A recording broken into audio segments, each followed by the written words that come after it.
Bonsoir à tous, j'espère que vous m'entendez bien. Je ne sais pas si je peux le savoir de toute manière, voilà. C'est donc le premier webinaire de ce cycle How Dare You et pour rien vous cacher, le premier webinaire de fructose aussi de manière assez générale, d'où ces petites questions techniques. Merci Clio pour la réponse. Du coup, voilà, je me présente, je suis Aurore Dupont, je suis la coordinatrice de l'association Fructose qui donc vous propose ce cycle de conférences sur les 2 semaines qui viennent. Donc, cycle de conférences qui est en lien avec un workshop qui est orchestré par Marie Plantel, que vous voyez aussi sur le côté de l'écran. Voilà, donc Fructose, c'est une association dunkerquoise. Il me semble important de vous le repréciser, tant le fait de passer en ligne nous a permis de toucher peut-être des gens un peu plus lointains que d'habitude. Voilà, donc ce workshop qui s'organise dans un contexte un petit peu compliqué, comme vous le savez tous, et qu'on a voulu maintenir quand même en lien avec Marie Plantel et les artistes participants, d'où cette version totalement en ligne, autant pour vous, public des conférences, que pour les artistes dans le cadre du workshop. Donc voilà, on expérimente dans ce monde presque d'après. Voilà, je vais laisser la parole à Marie et voilà, je vous remercie encore et je précise aussi avant d'oublier que ce workshop est organisé avec le soutien de la DRAC Hauts-de-France qu'on remercie et en partenariat avec la Allocycle Learning Center Ville Durable de la ville de Dunkerque. Voilà, je te laisse la parole Marie. Merci Aurore, merci pour cette intro et puis aussi pour cette belle invitation que vous m'avez faite. Alors effectivement, Dunkerque nous manque, l'air de la mer, la vue sur le port depuis la halle au sucre, la convivialité autour d'une frite, les couchers de soleil qui se dessinent sur l'horizon des cheminées fumantes de la zone industrielle. Donc voilà, ça aurait dû être le paysage du workshop et j'espère que pour celles et ceux qui ne connaissent pas encore, vous aurez la chance d'y aller un jour. Aujourd'hui, le paysage de ce cycle de conférences, c'est un écran d'ordinateur, je pense pour beaucoup d'entre vous, de téléphone, des échanges qui sont fragmentés spatialement et des tentatives de faire groupe à distance, de tenir une réflexion à distance.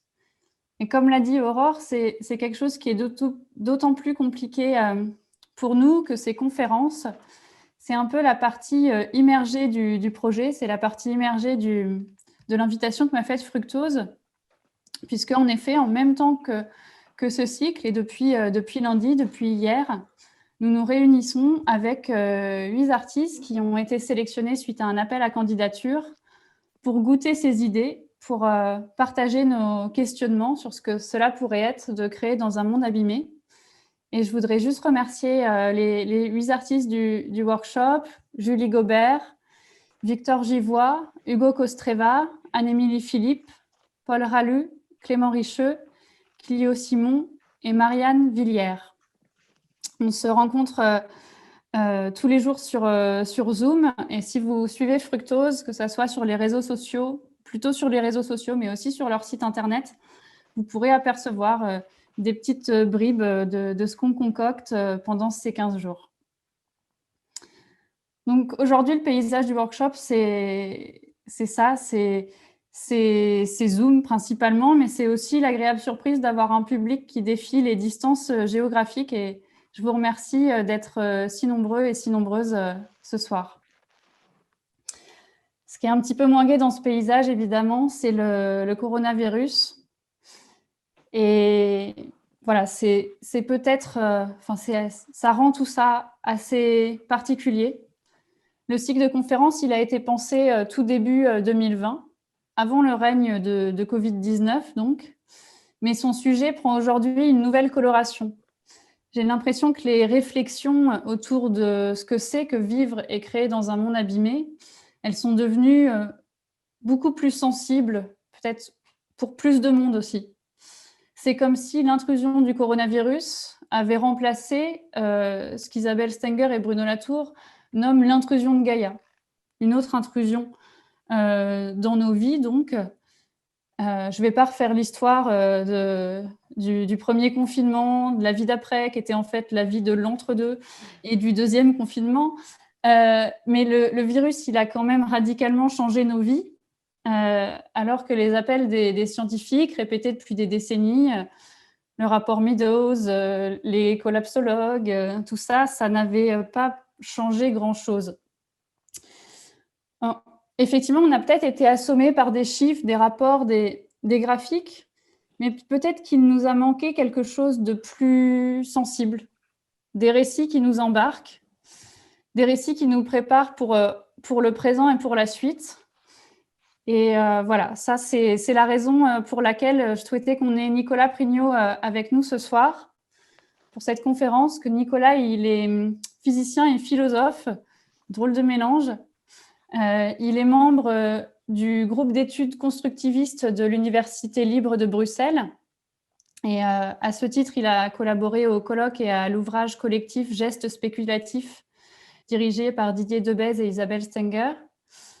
Il a aussi contribué à la publication Terre des villes, une enquête potagère de Bruxelles aux premières saisons du XXIe siècle. Il enseigne à l'école de recherche graphique de Bruxelles et à l'école supérieure des arts de Saint-Luc à Tournai. Nicolas Prignot, il a souvent pris Félix Guattari comme point de départ, ou en tout cas comme bagage, pour penser l'agriculture sur sol pollué, notamment autour de l'événement de Fukushima, ou l'électrosensibilité. En tout cas, pour parler de la manière dont on habite des situations de dévastation. Avant de lui laisser la parole ce soir pour cette conférence, je voulais vous préciser qu'il y aura un temps pour des questions à la fin de la conférence.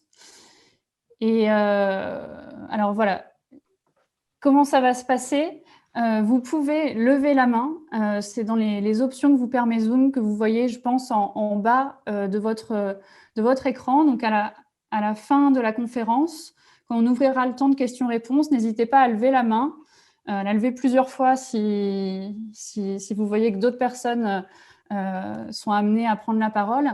Et moi, ce que je pourrais faire, c'est vous permettre d'ouvrir votre micro et de prendre la parole et que votre voix soit entendue par toutes les personnes qui sont présentes ce soir. Donc, si jamais il y a des questions, vous pouvez toujours, techniques, vous pouvez toujours nous les poser dans la conversation. Et sinon, je vous souhaite une bonne conférence avec Nicolas Prignot pour cette conférence donc, intitulée « Récits spéculatifs en temps de dévastation ». Merci Nicolas. Merci Marie, et merci tout d'abord pour l'invitation. Merci à vous, Aurore et Mickaël, pour la technique aussi.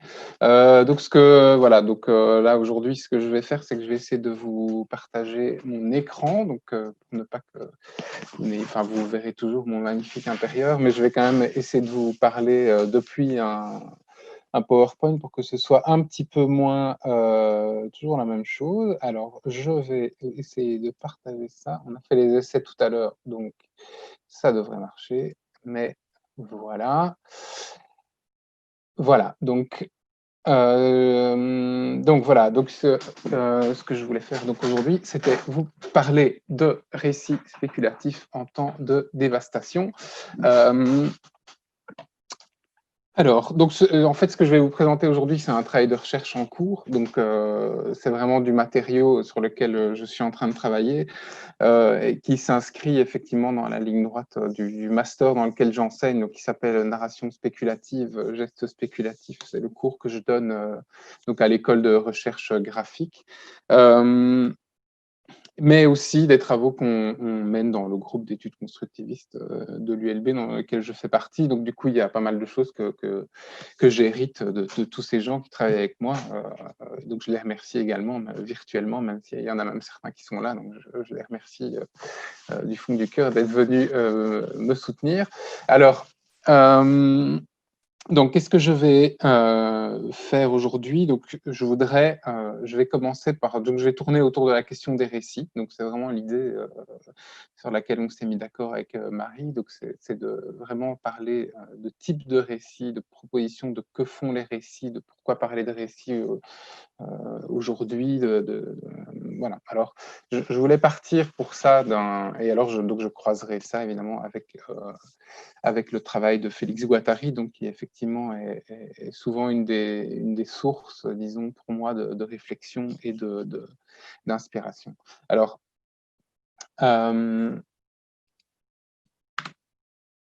Donc, je voulais en fait partir du constat, enfin, c'est une forme de constat qui est partagé aujourd'hui dans un certain milieu, mais en tout cas, c'est un constat que faisait Donna Haraway. Hein. Donc là, vous voyez l'affiche du film de Fabrizio Terranova, qui est aussi prof à l'ERG avec moi, et qui a réalisé un film qui s'appelle Storytelling for Earthly Survival. Qui porte sur Donna Haraway, et Donna Haraway insiste sur l'idée que, en fait, ce dont on a besoin aujourd'hui, c'est aussi de nouveaux récits. Donc, elle dit on a besoin de nouveaux types de récits. Donc, c'est vraiment la manière, enfin, le type de récit qui est mis en œuvre que Donna Haraway voudrait qu'on voit fleurir, mais qui existe déjà. Donc, en même temps, elle dans d'autres textes, elle ne cesse de parler de récits, de science-fiction, mais aussi de manière de faire récits en sciences humaines. Donc, c'est pour ça que c'est des types de récits un peu particuliers dont je vais vous parler aujourd'hui. Et je vais aller depuis le cinéma hollywoodien jusqu'à la recherche académique. Donc, je vais parler indistinctement de toute une série de sources d'histoires, mais néanmoins d'histoires, donc des choses qui racontent des histoires.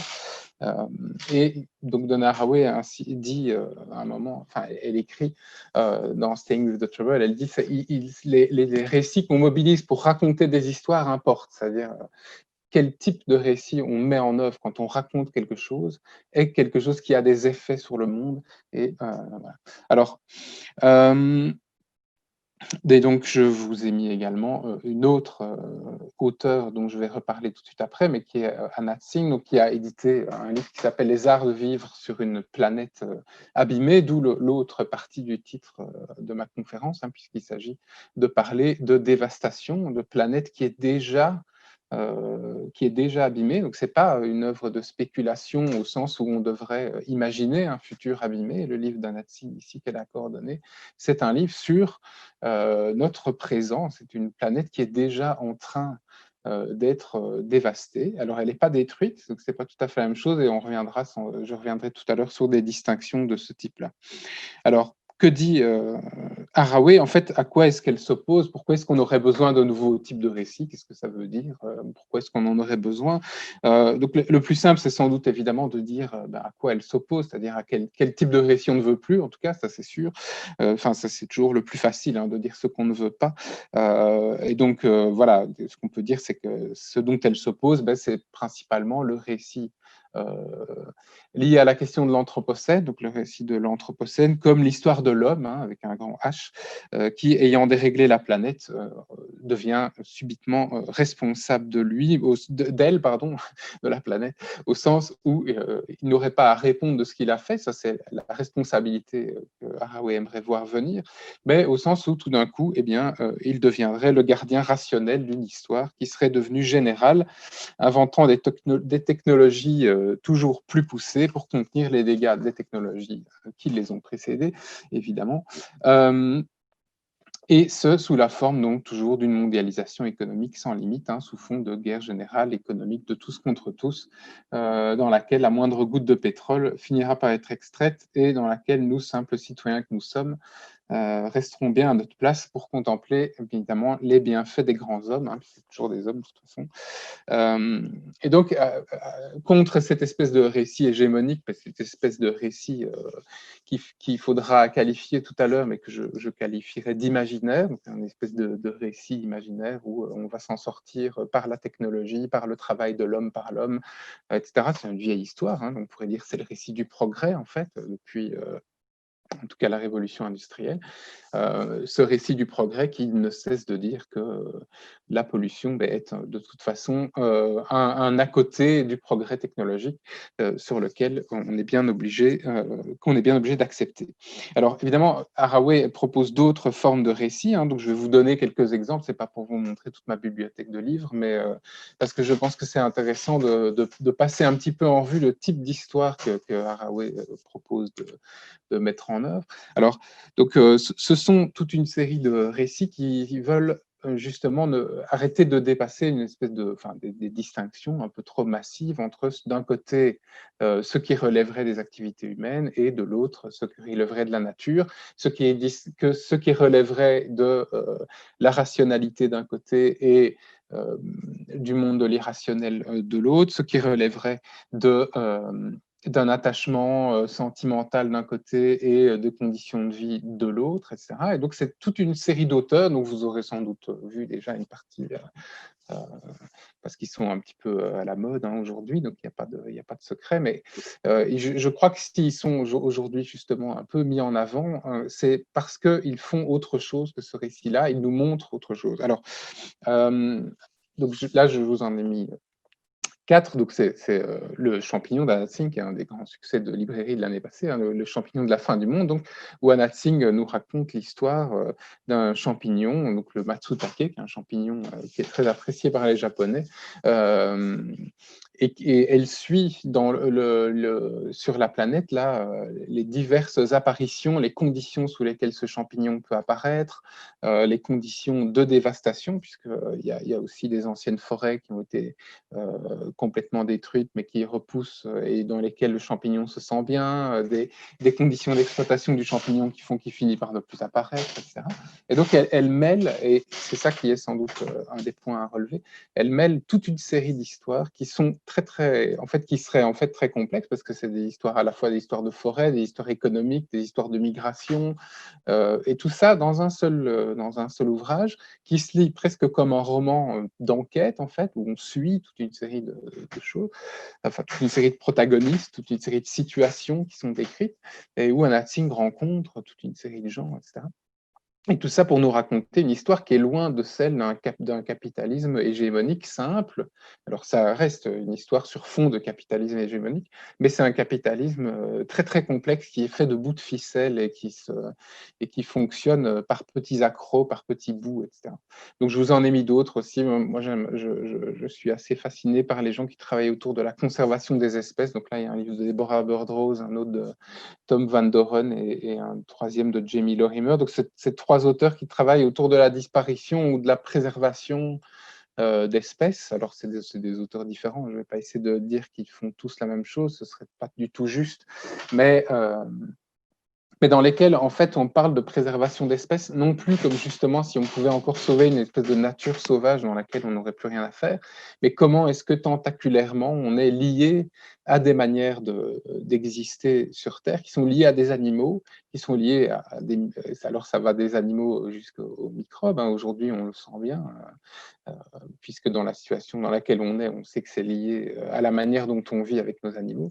Et donc, Haraway, elle dit également, c'est une manière de faire des jeux de ficelle, c'est une manière de prendre des figures qui sont données par les autres, de les reprendre, mais elle fait un jeu de mots donc sur string figures, c'est SF, elle dit c'est aussi science-fiction, mais c'est aussi les faits scientifiques, c'est aussi le féminisme spéculatif, dit-elle, c'est aussi de la speculative fiction, de la fiction spéculative, et toutes ces manières de faire. Alors, vous voyez, ici, je vous ai donné des livres qui ne sont pas des histoires, qui ne sont pas spécialement des romans, mais qui sont basés sur des faits. D'accord ? Donc, c'est néanmoins une question de parler d'ouvrages qui eux-mêmes sont des manières de penser. C'est-à-dire qu'on fabrique en sciences humaines aujourd'hui des livres qui ont besoin de récits, qui ont besoin de faire importer des choses. Alors, c'est très clair dans le cas de ces 4 auteurs-là qu'il s'agit de faire importer quelque chose et non pas simplement d'en rendre compte de manière objective. Ça ne veut pas dire qu'on ne doit pas être objectif, qu'on ne peut pas avoir des composants objectifs dans ce qu'on dit, mais qu'il s'agit de parler du monde et de montrer des choses qui sont en train d'importer et que pour cela, justement, la manière dont on le raconte importe et les récits importent. Alors, je vais rapidement... il y a aussi des auteurs francophones, je m'en voudrais quand même de ne pas au moins citer Isabelle Stenger et Vinciane Després, qui fait également un travail magnifique sur les animaux, mais je vais aller un peu plus vite. Donc, alors, je cite comme ça une série d'auteurs de science-fiction également, parce que Haraway en cite aussi quelques-uns. Là, c'est d'autres auteurs que j'ai mis en avant ici. Marion Zimmer Bradley, qui est une auteure américaine de science-fiction féministe, qui aussi parle d'un monde futur, pour le coup, et dans lequel l'hubris, justement, du progrès aurait disparu. Donc, la marée montante, c'est l'histoire d'explorateurs de l'espace qui reviennent sur la planète Terre et qui se rendent compte qu'en fait, tout le monde s'en fiche de leur retour et qu'en fait, on se dit, ah, encore ces explorateurs du 21e siècle, enfin, je ne sais plus quelle époque ça se passe, mais qui reviennent encore. Maintenant, on a compris que ce n'était pas le but, ce n'était pas ça qu'il fallait faire, il fallait préserver la planète. Ça. Et donc, c'est parler de cette histoire du choc, de cette hubris du progrès, justement, qui se trouve, justement, et donc, c'est une histoire de comment est-ce qu'on encourage cette hubris, comment est-ce il n'est pas naturel, mais comment est-ce que, justement, les conditions de production de cette hubris, qu'est-ce qui se passe quand il a disparu? Et donc, c'est un livre autour de ça. Qui est très, très amusant et très intéressant. Donc, j'avais mis aussi, enfin, je vous en reparlerai tout à l'heure, le film de Shane Carruth, Upstream Colors, qui est un film, pardon, du coup, un film américain, et qui dit d'une certaine manière, qui se pose la question, qui se dit, tiens, et si nos sentiments, finalement, étaient produits par des êtres extérieurs?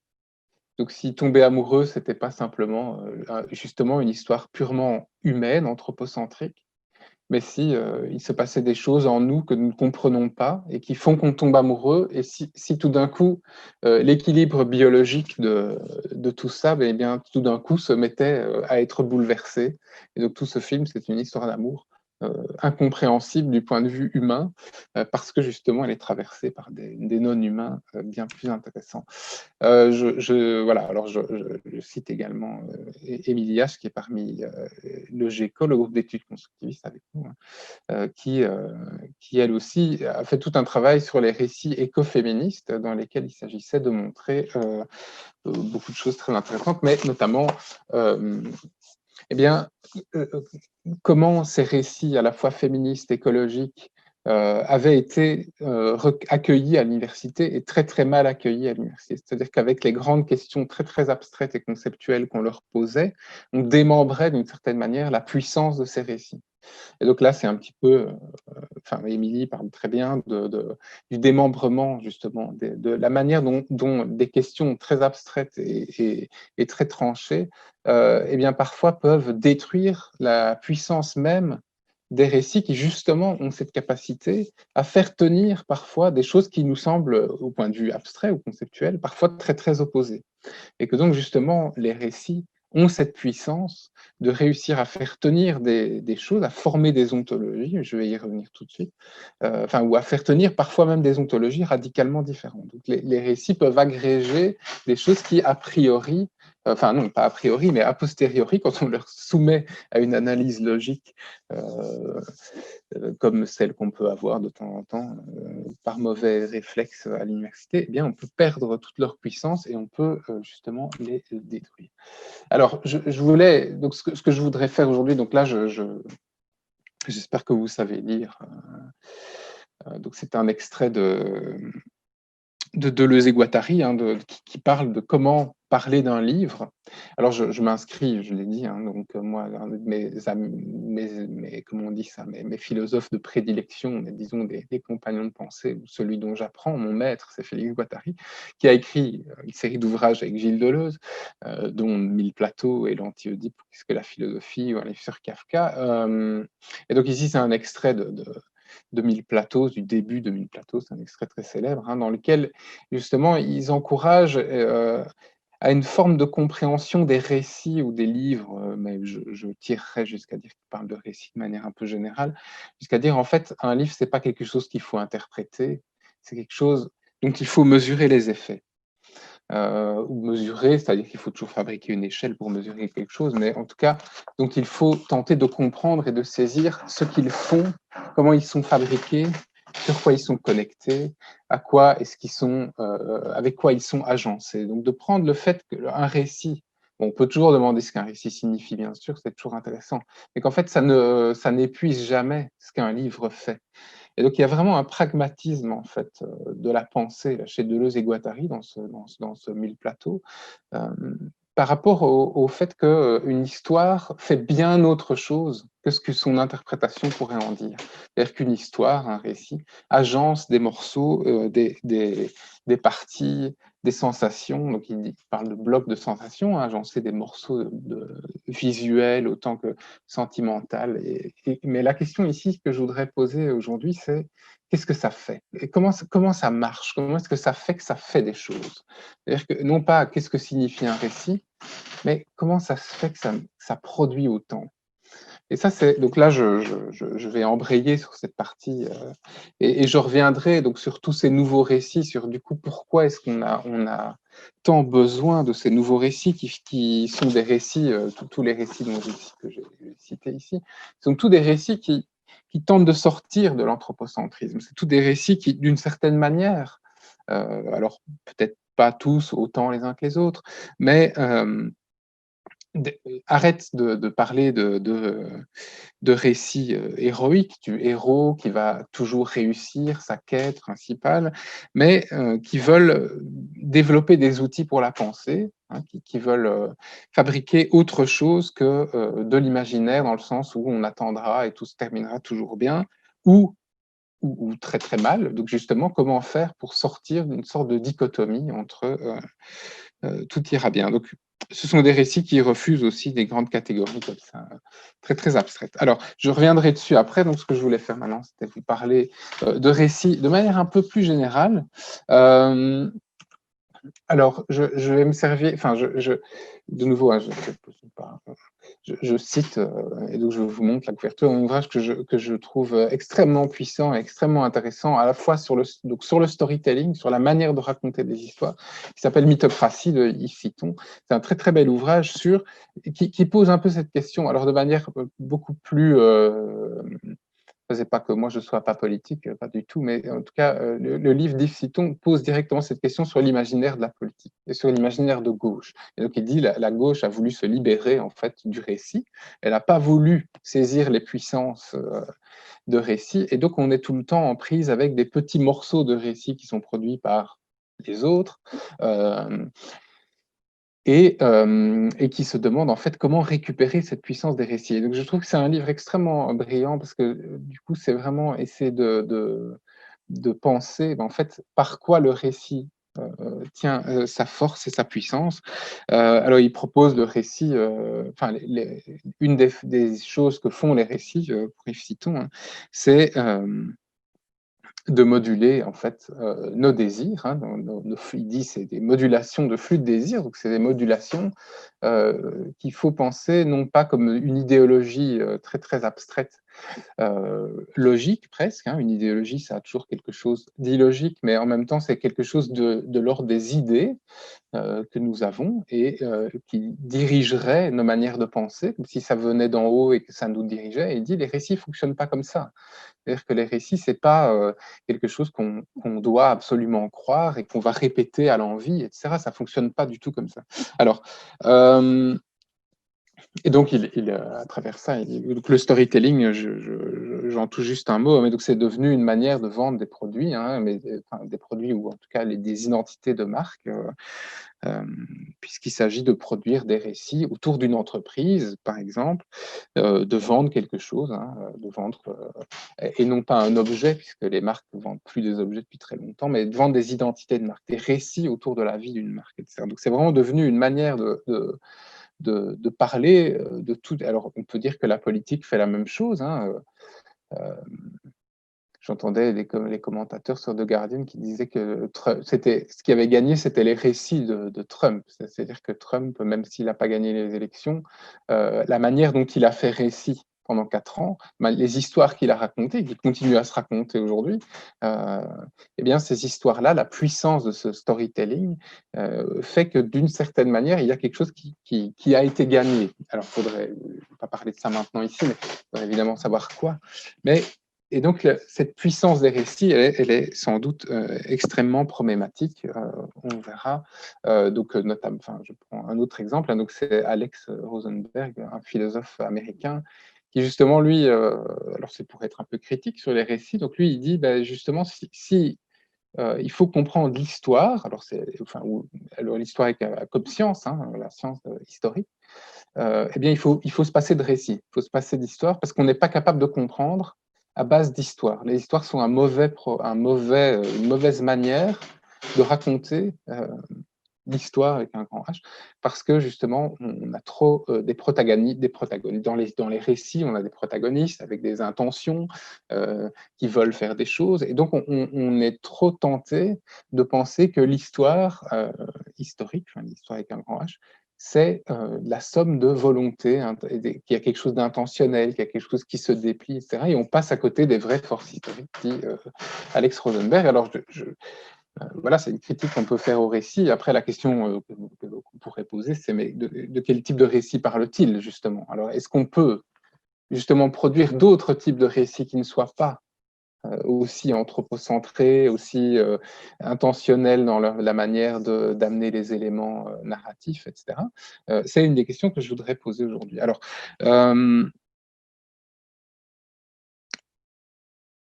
donc, peut-être juste un tout petit élément bon, alors ça c'est un peu formel, mais ça m'intéresse quand même. Un petit élément, c'est en fait, qu'est-ce qu'on appelle récit?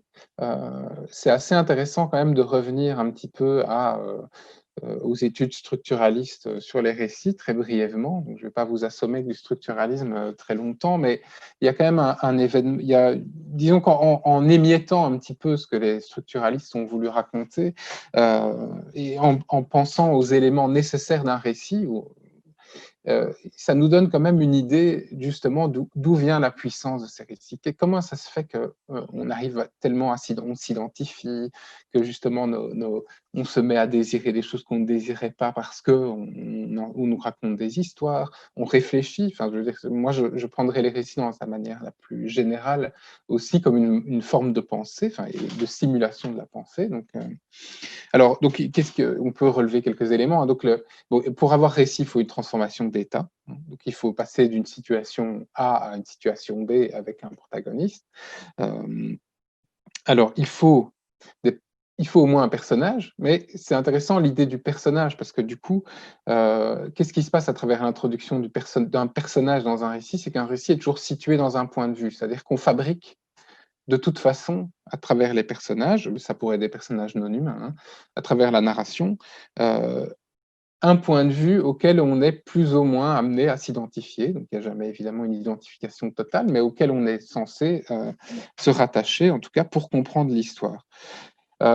Plus important, il y a une unité et une consistance causale. Donc, c'est-à-dire que la causalité dans un récit est produite par le récit. C'est-à-dire que le récit montre quelles sont les causes et les conséquences qui vont être acceptées comme un récit, dans le récit en tant que tel.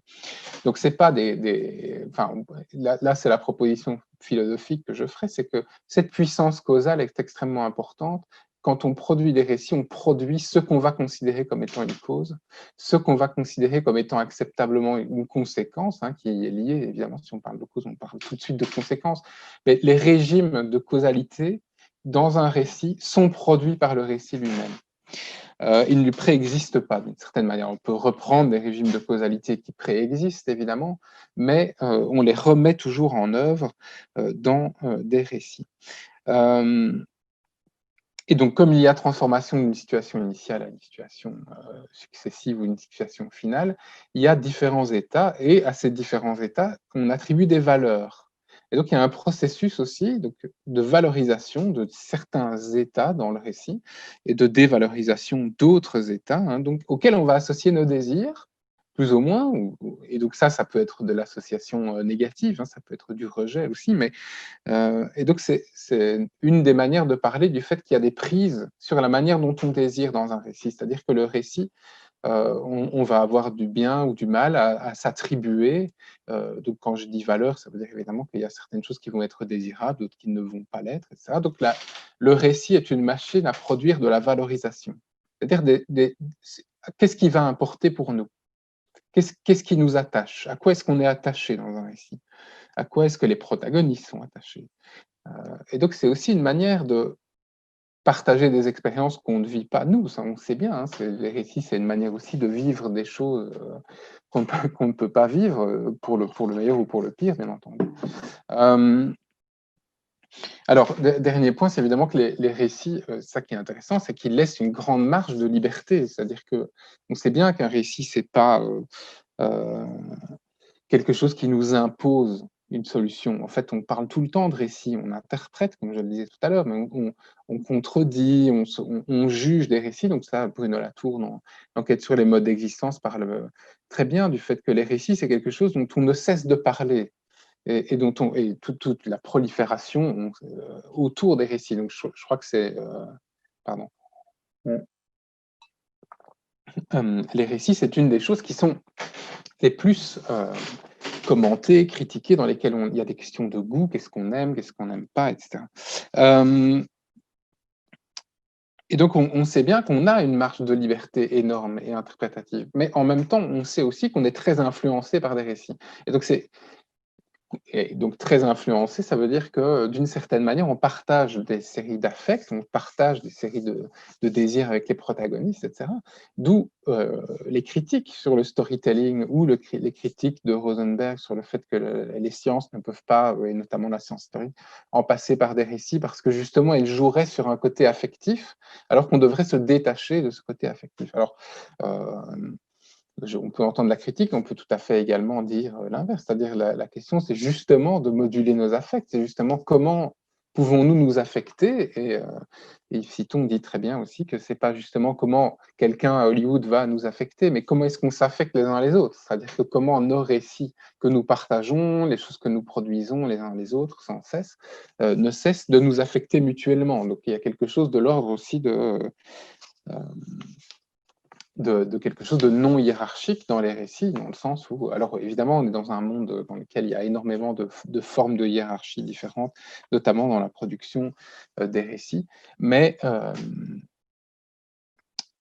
il n'y a pas que ça. Alors, donc il y a aussi toute une sorte de récit, et donc là, on peut parler de toute une série enfin, je pense, qu'il y a évidemment énormément de récits qui se font de manière tout à fait tentaculaire, tout à fait minoritaire aussi, et ça passe de TikTok à Twitch, pardon, en passant par des sites internet, des récits de soi, des récits des expériences de vie, etc. Donc on a multiplié les sources. Alors évidemment, ça n'empêche pas qu'il y ait certaines sources qui dominent et que donc on soit néanmoins toujours dans des régimes qui ne soient pas égalitaires dans la production, mais ça n'empêche pas qu'il y ait une série de récits qui ne cessent de circuler entre nous et qui ne viennent pas toujours du même endroit et des mêmes idéologies. Et donc ça nous aide un peu à penser comment est-ce que les récits justement ont des effets sur nous, cette modularité des désirs, cette modularité à travers des identifications, etc.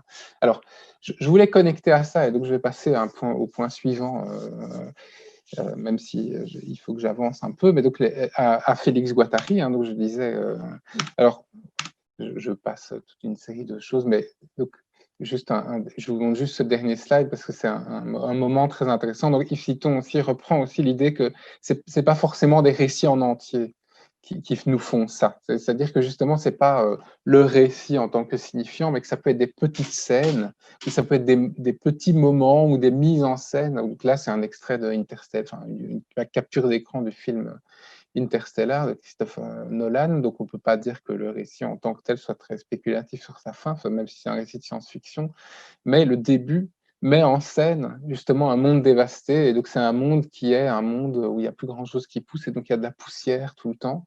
Et donc ça, c'est un truc très subtil, c'est une dame qui raconte son enfance dans ce monde-là. Elle dit on devait retourner les assiettes parce que si on voulait, quand on mettait la table, le temps qu'on vienne à table, en fait, il y avait de la poussière, on ne pouvait pas manger, etc. Et donc parfois, c'est des petits moments narratifs, donc c'est pas forcément des grandes histoires auxquelles on tient.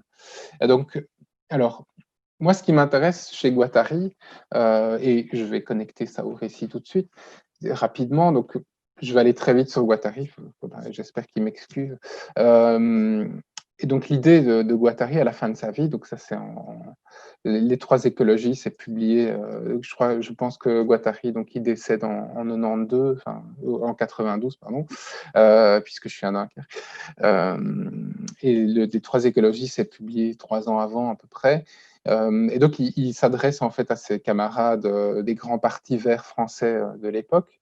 Il y a aussi un autre recueil de textes, mais qui avait été publié il y a quelques années récemment, collecté par Stéphane Nadeau, donc qui sont Qu'est-ce que l'écosophie? C'est toute une série de textes de cette époque où Guattari parle d'écologie. Alors, pour le dire très brièvement, Guattari dit dans les trois écologies, en fait, si on n'arrive pas à parler de situation écologique en mettant ensemble comment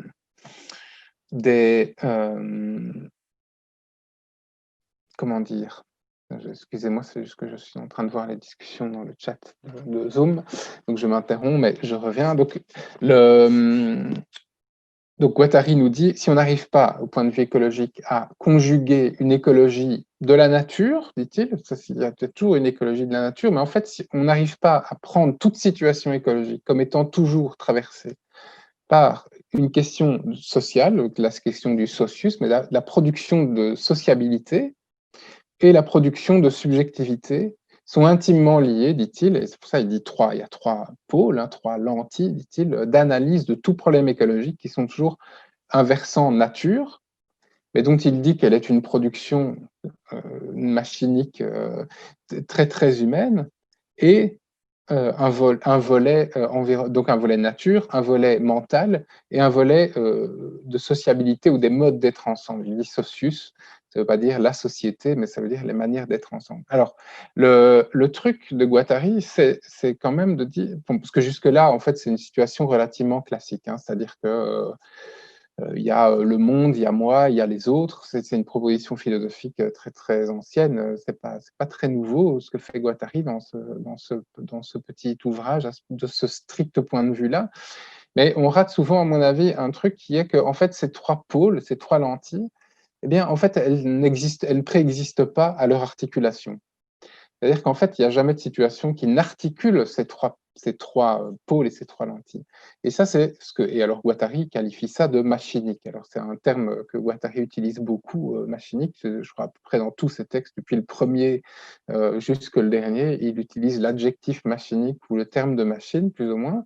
Et il dit que c'est une situation machinique. Alors, machinique, chez Guattari, ça veut dire, d'une certaine manière, que la production des trois pôles qui ne préexistent pas à leur interaction. C'est-à-dire que justement, ces trois pôles sont codépendants et qu'il n'y a pas de nature qui ne soit pas, d'une certaine manière, déjà sociologisée, enfin, qui ne concerne nos modes de vivre ensemble et qui ne concerne nos subjectivités tout court. Alors, donc pourquoi ramener ce terme à la fois de machinique? Alors machinique, c'est aussi une question de production, hein. Machinique, il dit l'inconscient, il dit avec Deleuze aussi, l'inconscient, c'est d'abord une machine, c'est pas un théâtre, c'est quelque chose qui produit, c'est quelque chose qui est connecté, hein. Et citons, en fait, quand il dit c'est de la modulation de flux de désir, parce que ça c'est vraiment un vocabulaire deleuze-guattarien, puisqu'il dit une machine, c'est quelque chose qui module des flux. Une machine, c'est quelque chose qui, alors on peut le dire de manière très très générique, c'est quelque chose qui prend des choses et qui en fait autre chose, qui fabrique des choses. Alors, modulation de désir, c'est-à-dire je prends des mots, du récit, des images, des sensations, etc. Et ça a des effets sur nos désirs. Donc ça, alors pour Guattari, machine, donc je dis, c'est un terme très général, qui en fait ne veut pas dire grand-chose. C'est pas du tout une dénonciation, par exemple, hein, de dire cette situation, l'État est une machine. Oui, l'État est une machine, mais nous aussi, notre inconscient aussi, tout ce qui produit quelque chose est une machine, la nature est machinique. Donc pour Guattari, c'est pas une dénonciation, mais ça change le type de question qu'on pose, c'est-à-dire comment est-ce que ça fabrique quelque chose. C'est ça la question d'une machine. Comment est-ce qu'elle fonctionne, comment est-ce qu'elle marche, quelle prise je peux avoir dessus, etc. Alors Guattari lui-même, pourquoi parler pourquoi ramener ça quand on parle de Guattari? Guattari lui-même était très grand amateur de récits, hein, donc ils ont écrit un livre sur Kafka avec Deleuze, mais Guattari a voulu faire un film, d'ailleurs, un film. Donc là, il y a un livre qui est sorti il n'y a pas très longtemps aux éditions Amsterdam, Un amour du UIQ, donc c'est l'univers infraquois. Il voulait faire un film de science-fiction à Hollywood qui se passerait dans lequel il y a des personnages qui existeraient à un niveau infra, une espèce de conscience en dessous des atomes, si vous voulez, avec laquelle tout d'un coup on arriverait à communiquer et qui transformerait justement nos flux de désir. Donc c'est un livre assez délirant. Le film n'a jamais été monté. Mais donc Guattari, justement, était totalement fasciné par cette idée que c'est à travers les récits, à travers le cinéma, qu'en fait on produit de la subjectivité et des modes d'être ensemble. Alors je vous ai là dans le slide là à droite, vous avez un numéro de la revue Communication qui s'appelait Psychanalyse et cinéma, dans lequel Guattari écrit un article qui s'appelle Le divan du pauvre, donc il dit le cinéma c'est le divan du pauvre, et où il donne prééminence, je ne sais pas si vous savez lire, parce que c'est sans doute un peu petit, mais il énumère une série d'avantages du cinéma par rapport à la psychanalyse. En disant le cinéma a tout le loisir d'inventer des nouvelles manières de penser la subjectivité, des nouvelles manières pas de penser seulement, de produire de la subjectivité. Et il dit donc, le grand avantage du cinéma, disons, c'est que, donc je vous lis un extrait parce que je pense que c'est difficilement lisible. Donc il dit qu'un cinéma de combat peut se constituer alors qu'on voit mal dans l'état actuel des choses la possibilité d'une psychanalyse révolutionnaire. Paradoxalement, l'inconscient psychanalytique ou l'inconscient littéraire, d'ailleurs, il dérive de l'un de l'autre, est toujours un inconscient de seconde main. Les discours de l'analyse se constituent autour de mythes analytiques. Les mythes individuels sont tenus de se cadrer dans ces mythes de référence. Les mythes de cinéma ne disposent pas de ce système de métamythes et la gamme des moyens sémiotiques qu'ils mettent en jeu entre en connexion directe avec les processus de sémiotisation du spectateur, c'est-à-dire que la manière dont on comprend, dont on vit, dont on signifie, etc., sont directement branchés sur l'image, sont directement branchés sur le montage, sont directement branchés. Et donc, il y a une espèce d'interaction beaucoup plus forte, beaucoup plus rapide, pour le dire comme ça. Et donc, je recite, donc en un mot, le langage du cinéma et des médias audiovisuels est vivant, tandis que celui de la psychanalyse ne parle plus depuis aussi longtemps, une langue morte. On peut attendre du cinéma le meilleur et le pire, alors qu'on ne peut plus espérer grand-chose à la psychanalyse. Donc, il dit, ça ne veut pas dire que tout ce qui se fait en cinéma est bon. Il y a le meilleur comme le pire, et ça dépend des questions de valorisation qu'on va mettre en œuvre. Mais donc il y a une espèce de alors c'est un coup puisque Félix Guattari est évidemment lui-même psychanalyste, formé, il allait chez Lacan, il avait voulu écrire des choses avec Lacan, ça s'était pas très bien passé, et puis ils ont écrit un livre qui s'appelle L'Anti-Oedipe, mais qui est une discussion au sein même de la psychanalyse, où Deleuze et Guattari ont néanmoins beaucoup de choses à reprocher. Alors, je vais terminer peut-être cette conférence rapidement, parce que ce qui m'intéressait, c'est justement, alors j'ai un peu effleuré le sujet de la modulation de justement ces puissances de récit, etc. Une des choses qui me semble importante, et qui est une des choses que que disait Haraway dans l'introduction, que j'utilisais dans l'introduction.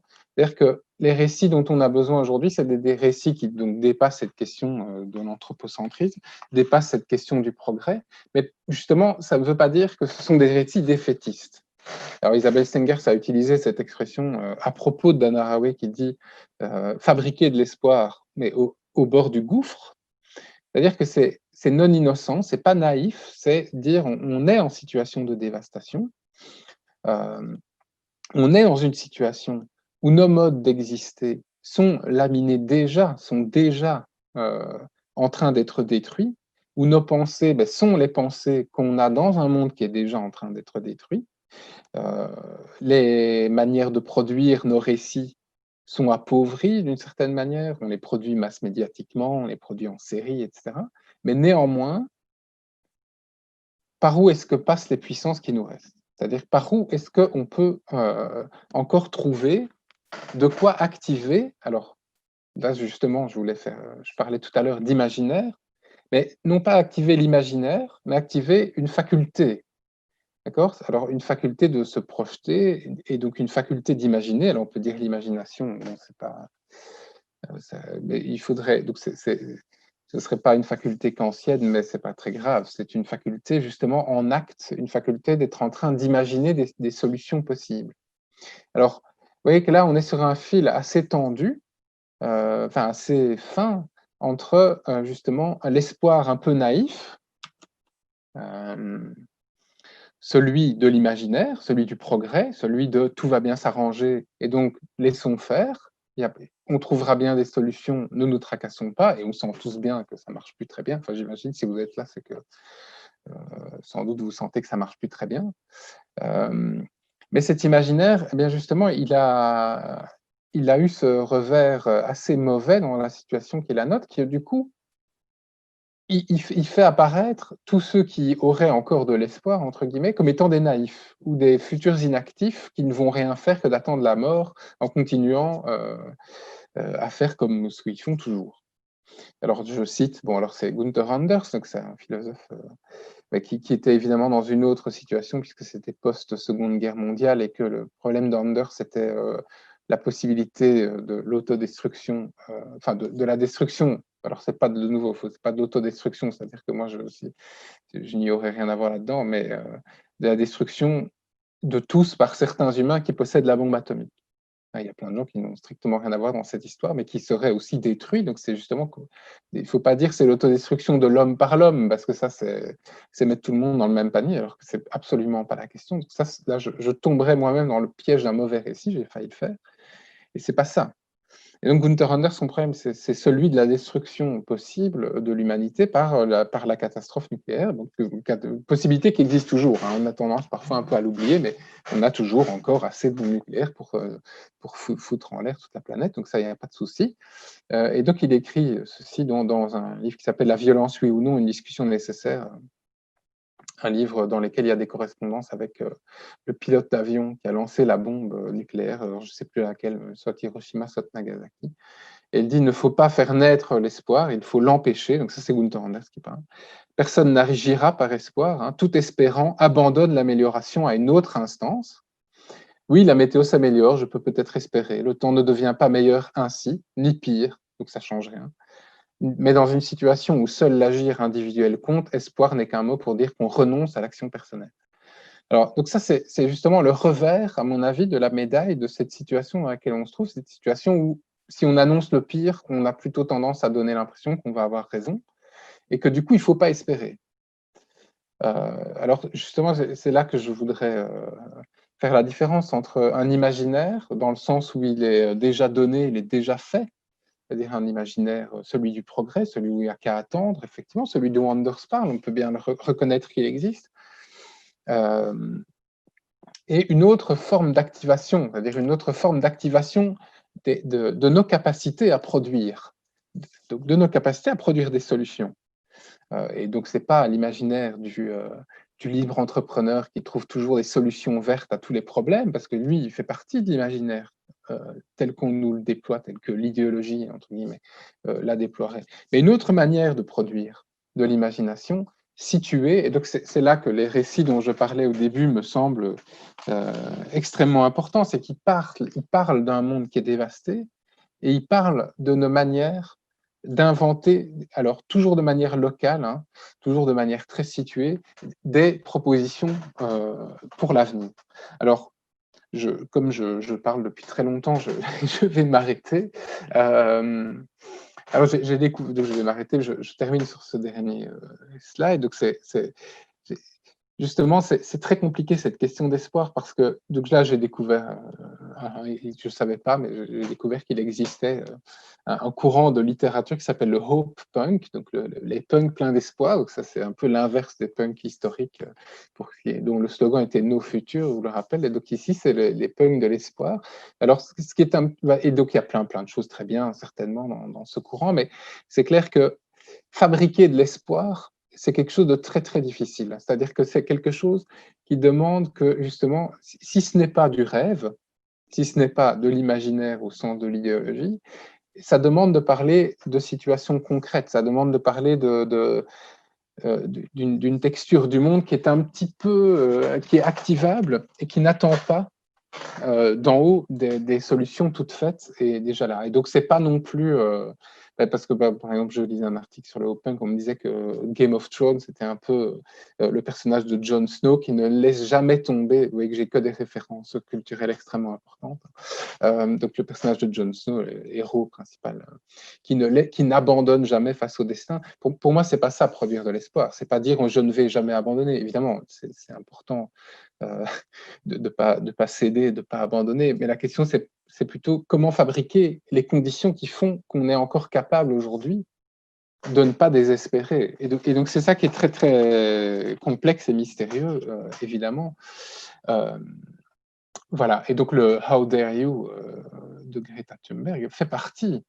Évidemment, elle raconte aussi une histoire. C'est-à-dire qu'elle va menacer, elle va dire, dans le futur, c'est un récit spéculatif, hein, on saura que c'était vous.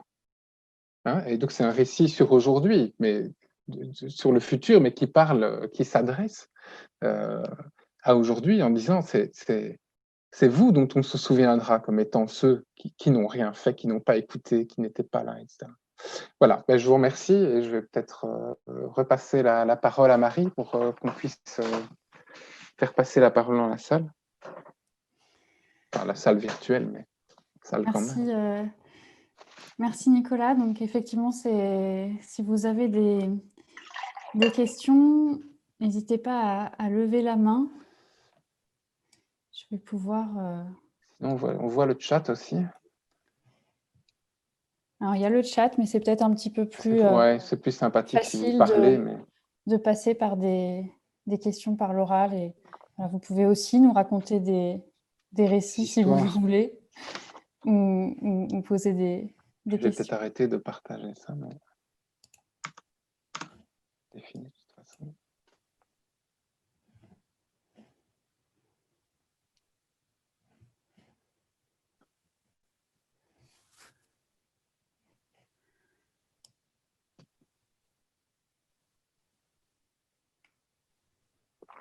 Alors, si personne a une question pour l'instant, moi, j'aimerais... Comment est-ce qu'on fait pour lever la main? Stéphane a une question. Ah, oui. Alors, je vais te permettre de prendre la parole, Stéphane. Il faut que tu juste déverrouilles ton micro. N'hésite pas à te présenter aussi si tu veux. Oui, peut-être je suis en fait un collègue. Je reconnais ta voix, ouais. Donc, un collègue de Nicolas à Bruxelles. Donc, je m'étais dit, tiens, peut-être que je pourrais discuter de cette conférence avec lui dans la rue quand on se verra un de ces quatre. Mais bon, voilà, autant peut-être poser la question ici. Il y avait une anecdote assez amusante que tu relèves ici dans la conférence. Tu parles du fait que Guattari voulait faire un film hollywoodien. Ça renvoie directement, évidemment, à un rapport au pouvoir, c'est-à-dire aller à Hollywood pour pouvoir raconter une histoire, c'est tout à fait contradictoire avec ce sur quoi tu as terminé, qui était qu'un récit qui pouvait porter de l'espoir était toujours local. Toujours très ancré. Et pour moi, la question des échelles est une question importante. J'ai une théorie foireuse qui dit que tout niveau de pouvoir a son art. Il y a un art local, même familial. Voilà, les mythologies familiales, etc., peuvent être des formes d'art très, très locales. Et puis, il y a toutes sortes d'autres échelles régionales, à l'échelle de pays, et puis dernièrement à l'échelle globalisée. Et Hollywood se situe plutôt du côté d'une culture globalisée, et donc qui s'est vraiment extraite ou qui considère le monde comme justement une seule et même chose. Et donc, comment tu expliques cette espèce de montée en échelle du désir fantasmé de Guattari d'atteindre Hollywood pour pouvoir faire son récit? Oui. Mais donc, alors pour parler, donc il y a un peu deux points, je crois, enfin ou trois, mais dans ta question. Donc, alors c'est clair que quand je parlais d'échelle, donc alors c'est dur de dire il y a des récits globaux, d'accord? Alors mais c'est vrai, il y a des récits épiques avec des échelles très globales, hein, je suis bien d'accord. Le point, à mon avis, mais ça c'est pure spéculation de ma part. Enfin non, c'est pas tout à fait quand même. Mais il y a une des choses qui me semble intéressante, c'est de réfléchir au fait que les problèmes ont changé d'échelle aussi. D'accord? C'est-à-dire que depuis les années 80 jusqu'à aujourd'hui, quand Guattari parle, c'est assez frappant, quand il dit les problèmes ont des échelles importantes, etc. Mais il ne parle jamais d'une planète. Enfin, le problème du réchauffement climatique, c'est qu'il est partout. Et donc, alors, ça veut dire qu'il aura évidemment des conséquences locales, des conséquences très, très différentes un peu partout. Mais ce qui fait peur, c'est que du coup, la solution puisse devenir globale. Et parce que s'il y a une solution globale au réchauffement climatique, elle va faire fi justement de toutes les localités. Et donc, elle risque d'être terrible. Et comme elle sera, en fait, il n'y a pas de global. Donc, en fait, elle sera décidée par certains qui pensent qu'ils sont le monde. Et tu as raison, Hollywood pense qu'ils sont le monde. Alors qu'en fait, enfin, ils pensent qu'ils sont globaux. Alors, ils sont en processus de globalisation. C'est-à-dire qu'eux, ils occupent le terrain. Mais ça ne veut pas dire qu'ils sont le monde entier. Et même s'ils le pensent. Et donc, c'est ça qui est très difficile, c'est que si on crée des solutions en pensant que le monde entier, c'est les États-Unis ou l'Europe, on va faire des ravages encore pires, enfin, je veux dire, que ce qu'on est en train de vivre aujourd'hui. Bon, peut-être, je ne sais pas, hein, parce qu'évidemment, quand on doit choisir entre Charib et Scylla, c'est toujours difficile, mais donc ça, d'une certaine manière, c'est la question des échelles, ce que je voulais dire en disant on a besoin de récits locaux, on a besoin de récits de solutions ancrées, parce que ce que je sous-entendais dans ma tête, c'est tu as raison de me dire que ce n'était pas très clair, c'est que s'il y a des solutions qui sont pensées comme étant globales, uniques, simples, etc., elles vont avoir des conséquences horribles, terribles, à la fois sur nos modes de socialisation, sur nos individualités, mais aussi sur la question de la nature. Alors, et alors le deuxième point sur Guattari, qui me semble intéressant aussi, c'est clair que Guattari, il considère, alors de nouveau, hein, c'est le cinéma américain des années 80, mais pour lui, il y avait vraiment cette question de la force de propagation du désir. Alors lui, il appelait ça moléculaire, dans le sens où c'est pas un truc univoque qui vient d'en haut et qui vous dit comment vous devez être, mais que dans le cinéma, il y a en fait plein de moments, plein de scènes, plein de manières.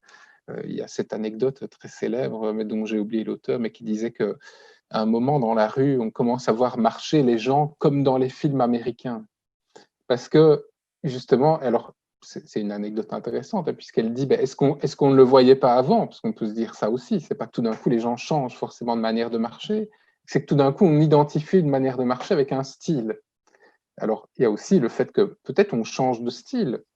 Euh, et donc, c'est cette force de propagation des manières d'être, des manières de penser, etc., qui était effectivement, pour Guattari, il était toujours très ambigu. Il disait toujours, ben voilà, il y a le pire comme le meilleur. Il le dit, il y a le pire comme le meilleur dans le cinéma américain, il y a le pire comme le meilleur dans la nature, dans l'écologie, il y a le pire comme le meilleur dans la psychanalyse. Et la question, c'est de s'emparer de ces puissances. Et donc, je crois que, mais ça, c'est de l'interprétation en tout cas, qu'il croyait très très fort en cette puissance et qu'il disait ben, autant s'en emparer, enfin, d'une certaine manière, autant. Et alors c'est amusant parce que c'est une espèce de mise en abîme parce que c'est un film qui parle de la puissance de propagation des désirs. C'est-à-dire que justement, au moment où ils arrivent à parler à ce personnage infraquoire qui tombe amoureux, donc c'est des questions d'amour, etc. Et puis il se met à dérégler le monde. Et alors le monde se met à délirer totalement. Donc les avions s'écrasent, les dauphins font je sais plus quoi. Enfin, les trucs, le monde entier se met à délirer parce que cette espèce d'être qui habite en dessous du monde est malheureux. Une histoire d'amour un peu naïve en fait. Voilà, mais donc c'est cette force de propagation dont on ne sait pas très bien comment elle fonctionne et qui passe par plein de canaux que Guattari appelait moléculaires, qu'il voulait d'une certaine manière capter. Voilà, je ne sais pas si ça répond. Merci Nicolas. Il y a plusieurs questions. Il y a plein de gens qui lèvent la main maintenant et déjà plusieurs questions aussi dans les conversations. Donc je vais juste réunir un petit peu plusieurs questions qui ont été écrites. On demande j'ai l'impression qu'on demande des conseils de lecture. Là, les gens ont envie de lire les récits dont tu nous parles. Et notamment, on demande quels seraient pour toi les romanciers ou les romancières actuelles dans le domaine francophone qui incarneraient une forme d'innovation en termes d'imaginaire et dépasseraient la vision apocalyptique. Et quelqu'un aussi qui demande est-ce que Ursula Le Guin écrit-elle aussi des formes de récits spéculatifs d'après toi? Oui, alors donc c'est plus facile pour moi de répondre à Ursula Le Guin que de faire que de donner références dans le monde francophone. Mais je sais bien que le monde francophone est néanmoins traversé par ça. Alors, comme je suis devant mon ordinateur, j'ai un deuxième cerveau, évidemment, qui est super utile ici, qui s'appelle Google. Donc, je peux faire semblant que je vous parle, mais en même temps, je suis en train d'essayer de chercher quelque chose. Mais donc, je vais quand même d'abord répondre sur Le Guin. C'est clair que Le Guin, oui, d'une certaine manière, il y a vraiment quelque chose de spéculatif. Je crois, enfin, un des livres dont on parle souvent, c'est La main gauche de la nuit, par exemple, ou Le nom du monde des forêts. Ça, c'est vraiment des. Alors, c'est peut-être pas la spéculation sur les problèmes écologiques tels qu'on les voit aujourd'hui, hein, parce que c'est pas. Mais il y a un geste quand même qui est extrêmement intéressant. Donc, par exemple, dans La main gauche de la nuit, c'est quand même un explorateur. Alors, c'est de la science-fiction. D'exploration spatiale, hein, avec on envoie un explorateur, et surtout dans un monde où les habitants on va dire la race principale, hein, cette espèce d'humains, mais bon, c'est pas vraiment des humains, je sais plus très bien ce que c'est, les GN, je crois, je sais plus, j'ai oublié le nom, eh bien, ils changent de sexe, en fait, ils changent de genre, ils changent de sexe biologique, ils sont en tant hommes, en tant femmes, donc quand ils ont des enfants, ils peuvent être père et puis être en fait mère, enfin ils peuvent accoucher et puis ils peuvent être... Et donc toute la société est organisée. Alors il y a toute la question du désir qui est profondément transformée. Et donc pour moi c'est vraiment un livre qui est assez emblématique, disons,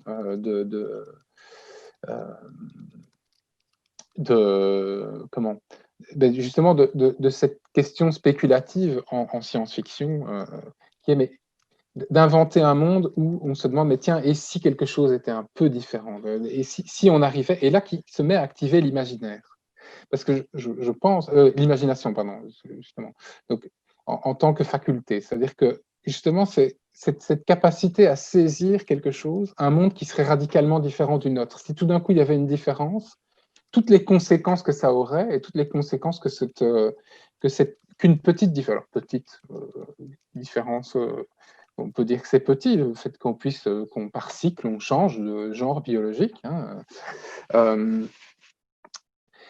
eh bien, ça produit une totale organisation de la société, enfin une organisation de la société qui serait totalement différente de la nôtre. Et La main gauche de la nuit, c'est un autre livre aussi, donc là aussi, c'est des explorateurs de l'espace dans une sorte de confédération et qui en viennent, enfin, qui sont sur une planète dans laquelle il y a des êtres qui sont relativement pacifiques. Et ils finissent par se rebeller d'une certaine manière et donc par apprendre la violence au contact des humains. Et ce qui est intéressant dans le bouquin, c'est qu'ils en sortent pas indemnes, c'est-à-dire qu'ils disent pas on l'a fait une fois, on le fera plus jamais, ou on l'a fait parce qu'on était bien obligé, ou la violence est nécessaire. Donc c'est aussi une question sur la violence est-elle, enfin qu'est-ce que ça veut dire la violence, qu'est-ce que ça veut dire la nécessité de la violence, mais qui dit mais une fois qu'on y a touché, c'est plus la même chose. C'est-à-dire qu'il n'y a pas de violence innocente, mais il n'y avait pas d'innocence déjà avant non plus. Voilà, alors je vais... peut-être... Ce que je voulais dire, c'est qu'il y avait eu un article d'une revue, Socialter, là, qui s'appelle Le réveil des imaginaires, en mars 2020. Donc c'était Damasio, le rédacteur en chef, donc, qui posait vraiment cette question-là, qui parle donc, que vous me posiez, donc sur la spéculation en milieu francophone aujourd'hui, qu'est-ce qui se fait, etc. Donc ça, je botterai en touche parce que j'ai pas envie de faire, enfin, parce que je me sens bien incapable de vous faire une liste aussi de, voilà. Mais je vois que dans le chat, il y a plein de gens qui vous font plein de conseils de lecture, donc ça c'est très bien Oui, aussi. alors Je il vais faudra aussi qu'on les les, repartage les garder, mais oui, voilà. je vais les repartager après parce que certains messages nous sont envoyés voilà, que à Nicolas et moi, et donc vous ne pouvez pas forcément les voir. Donc je vous les partagerai après. Je vais passer la parole à prendre quelqu'un, ouais. Alors il y a Serge Hayé. Excuse-moi si c'est pas exactement comme ça que ça se prononce, n'hésite pas à rectifier la prononciation de ton nom de famille. Tu dois activer ton micro et puis tu seras avec nous. Salut Serge.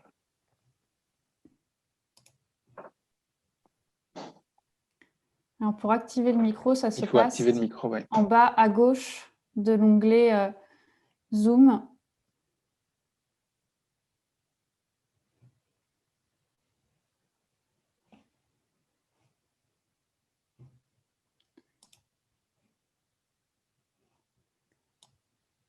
Alors, si ça ne marche pas tout de suite, Est-ce qu'on ne peut pas le reste faire nous, non? petit réglage et on te reprend plus tard ou tu passes par le chat. Tu nous rediras. Et donc, il y avait Clio qui souhaitait aussi prendre la parole. Donc, je vais faire rentrer Clio tout de suite. Et également, Clio, il faut que tu réactives ton micro. Ouais, je ne sais pas si on m'entend. Très Oui. bien. Très bien. Super, merci. Alors, j'avais noté plusieurs choses. Moi, je n'étais pas extrêmement convaincue par l'approche des structuralistes, qui m'a posé beaucoup de questions. Notamment, mais ça, j'en fais une petite parenthèse simplement parce que ce n'est pas l'objet de mon intervention, mais je repensais au texte que l'on connaît bien, celui des droits de l'homme, qui avait été réécrit par Olympe de Gouges et qui reprenait un peu cette puissance du récit qui est énoncée par les structuralistes, mais on connaît le sort que... Voilà, on sait ce qui s'est passé. C'est un texte qui n'a pas pu exister en tant que récit, et donc voilà. Donc ça me posait question, et la question que ça me pose finalement, c'est celle du crédit. Quel crédit à quel moment est-ce qu'on accorde du crédit à un récit? Et puis je me dis assez souvent, finalement, c'est une question sans réponse, il me semble. Est-ce que c'est nous qui inventons les histoires, ou est-ce que ce ne sont pas plutôt les histoires qui nous inventent? Donc ça, je pense qu'en grande partie, vous y avez répondu. Ça me posait aussi la question de l'autonomie, c'est-à-dire est-ce qu'on a la possibilité de choisir les récits auxquels on a envie, dans lesquels on a envie de s'inventer? Sur cette question du local, je repensais à l'intervention de la personne qui dirige Oxfam, qui disait qu'on ne peut pas complètement se suffire au local, que il y a peut-être autre chose qui se joue par rapport à cette dichotomie local-global. Il y a peut-être d'autres choses qui se jouent, peut-être justement du côté des croyances et du crédit qu'on décide d'accorder ou pas à des récits. Moi, je sais qu'il y a quelque chose qui a beaucoup, qui m'a interpellée, c'est la résurgence un peu de, enfin, toutes ces valeurs dont on commence à prendre soin par rapport aux valeurs de peuples autochtones, qui notamment ont demandé à ce que certains éléments de la nature puissent acquérir des droits en devenant des personnalités juridiques. Donc là aussi, en termes de récit, à quel moment la justice va crédibiliser ces porteurs de parole d'éléments qui n'ont pas l'usage du verbe. Et du coup, ça me pose, voilà, c'est peut-être, pardon, je m'excuse, c'est peut-être un peu brouillon, mais je me dis que le local a peut-être ses limites malgré tout. Peut-être qu'on a besoin aussi d'entendre les échos de certaines choses qui sont du côté du sensible et qui ont été soulignées par Abby Warburg avec son atlas Mnémosyne. Et peut-être qu'on a besoin de retisser des liens qui débordent du local. Et peut-être qu'on a besoin, au contraire, d'aller chercher loin des choses qui ont été endormies au niveau local. Et peut-être qu'on a besoin de leur réaccorder du crédit, mais de quelle manière? Est-ce que c'est pas lié aussi à des questions de croyance? On est certes dans un État laïque, mais qui est encore très hiérarchisé sur des modes de l'institution, fonctionne encore beaucoup sur des modes attachés à des, enfin voilà, qui sont peut-être qui ont une dimension religieuse. Voilà, je m'arrête là parce que j'ai peur de trop m'éparpiller, pardon. Mais du coup, voilà, cette question du crédit, de quelle manière, à un moment donné, on accorde du crédit à un récit de sorte à l'accueillir. Enfin, D'abord sur le crédit, je crois que c'est. Alors oui, les structuralistes, c'est sûr que moi je suis pas non plus le plus grand amateur. Enfin, vous aurez compris, le plus grand amateur du structuralisme en tant que théorie. Hein, c'est pas ça, mais je trouvais que ce qui était intéressant, enfin justement la question elle est quand même particulière parce que justement accorder du crédit à un récit en tant que tel, ben, on ne cesse de négocier autour de ça. C'est-à-dire que justement, et c'est pas parce qu'on n'accorde pas beaucoup de crédit à un récit qu'on n'en est pas affecté néanmoins. Donc c'est justement, je crois qu'il faut sortir d'une espèce de dichotomie entre croire et être affecté. Enfin, on peut ne pas croire et être tout à fait affecté. Hein. On peut être affecté par des choses. Donc je disais par exemple, un Interstellar, bon, Interstellar, je trouve que le sens du récit, par exemple, si on se demande ce que signifie ce récit, c'est un récit pas du tout spéculatif, parce que, enfin, je ne veux pas spoiler, mais bon, on peut raconter la fin du récit, c'est pas. Mais c'est quand même c'est quand même un récit de progrès. C'est un récit où le début, je vais juste raconter le début, puis vous en verrez, mais au début du film, c'est en fait, c'est un pilote de navette spatiale, hein, en gros, enfin, d'avion, navette spatiale et tout ça, qui élève ses enfants dans un monde où on peut plus dire qu'on a été sur la Lune, les Américains ont été sur la Lune. C'est devenu interdit parce que justement, ça amène cette croyance dans le progrès. Et en même temps, lui, il va sauver le monde grâce au progrès. Donc, c'est quand même son truc, il va aller dans l'espace, il veut trouver des planètes ailleurs, hein, dans un monde ailleurs, pour une autre planète qu'il faut habiter ailleurs, etc. C'est toujours le même. C'est comme, enfin, j'avais mis aussi dans le PowerPoint un autre exemple de film qui fonctionne avec le même. C'est Blade Runner, si vous voulez, le film de Kubrick. Enfin, c'est pas de Kubrick, qu'est-ce que je raconte le film avec Harrison Ford, ben, vous voyez lequel, j'ai oublié le réalisateur, mais donc c'est de Ridley Scott. Voilà. Blade Runner, c'est aussi l'histoire d'un gars qui a dû rester sur Terre. Et il n'arrête pas de parler des colonies, ils arrêtent pas, enfin, il y a de la publicité tout le temps pour envoyer les gens ailleurs et ça, et la planète est complètement détruite. Etc. Et donc cette idée qu'on va s'en sortir en allant ailleurs, c'est une vieille idée de la science-fiction. Mais on peut très bien ne pas être convaincu du tout par le principe du film, enfin, par le message du film, et néanmoins être affecté et donner du crédit à des tas d'éléments du film, d'éléments narratifs, de petites scènes, de moments sentimentaux, des problèmes que se posent les.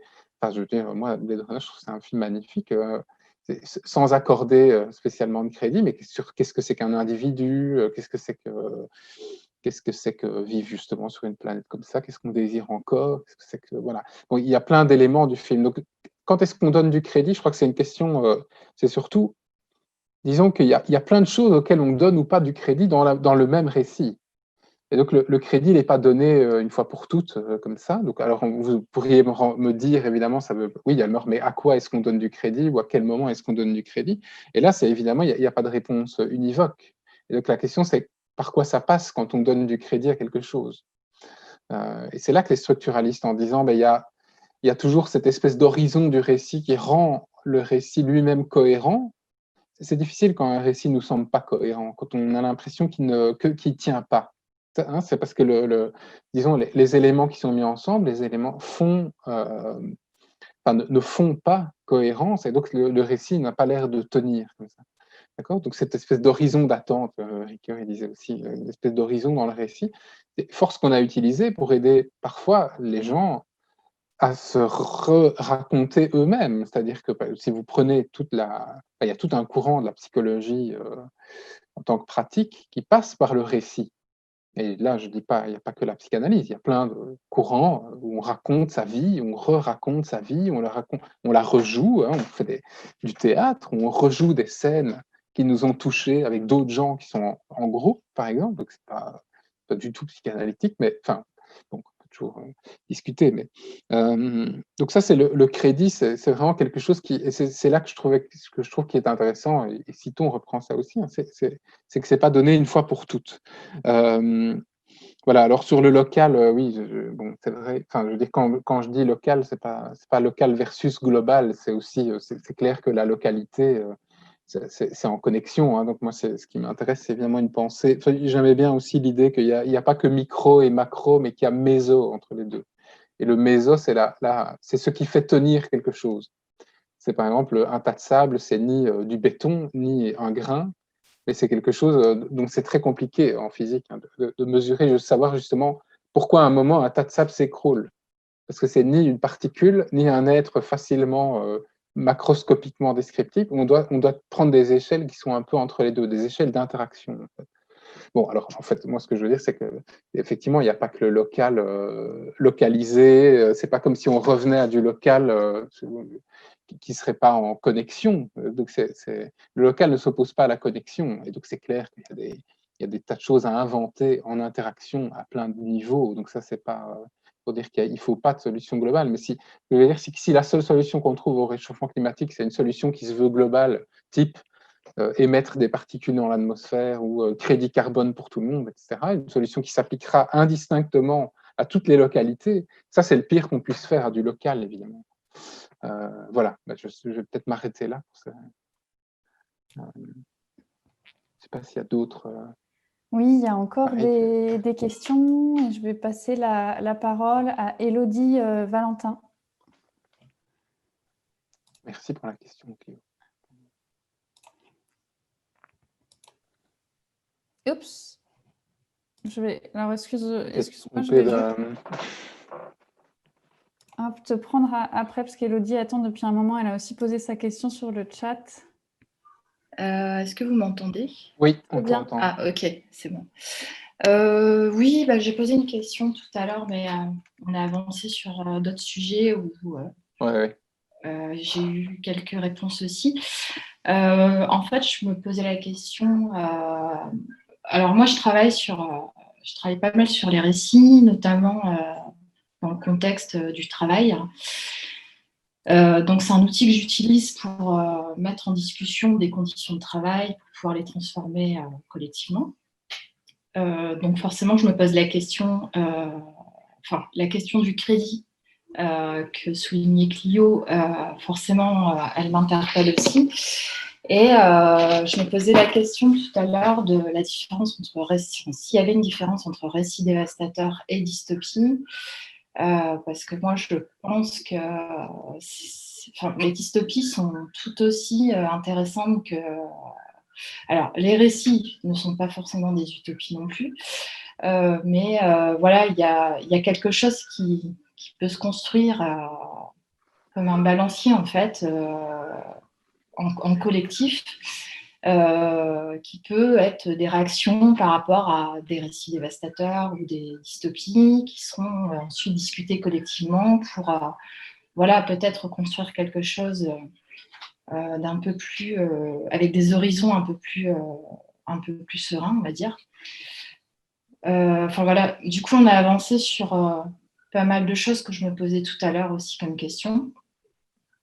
Et j'ai perdu le fil de mes pensées parce que j'écoutais aussi en même temps. J'ai une autre question. Oui, je pense que la question du charisme, comme on évoquait aussi avec Trump, ou le genre de récit qui peut séduire, la fonction de la dystopie, moi, elle me paraît importante aussi. Le récit, le récit qui va spéculer sur quelque chose qui est présenté comme beau et charismatique.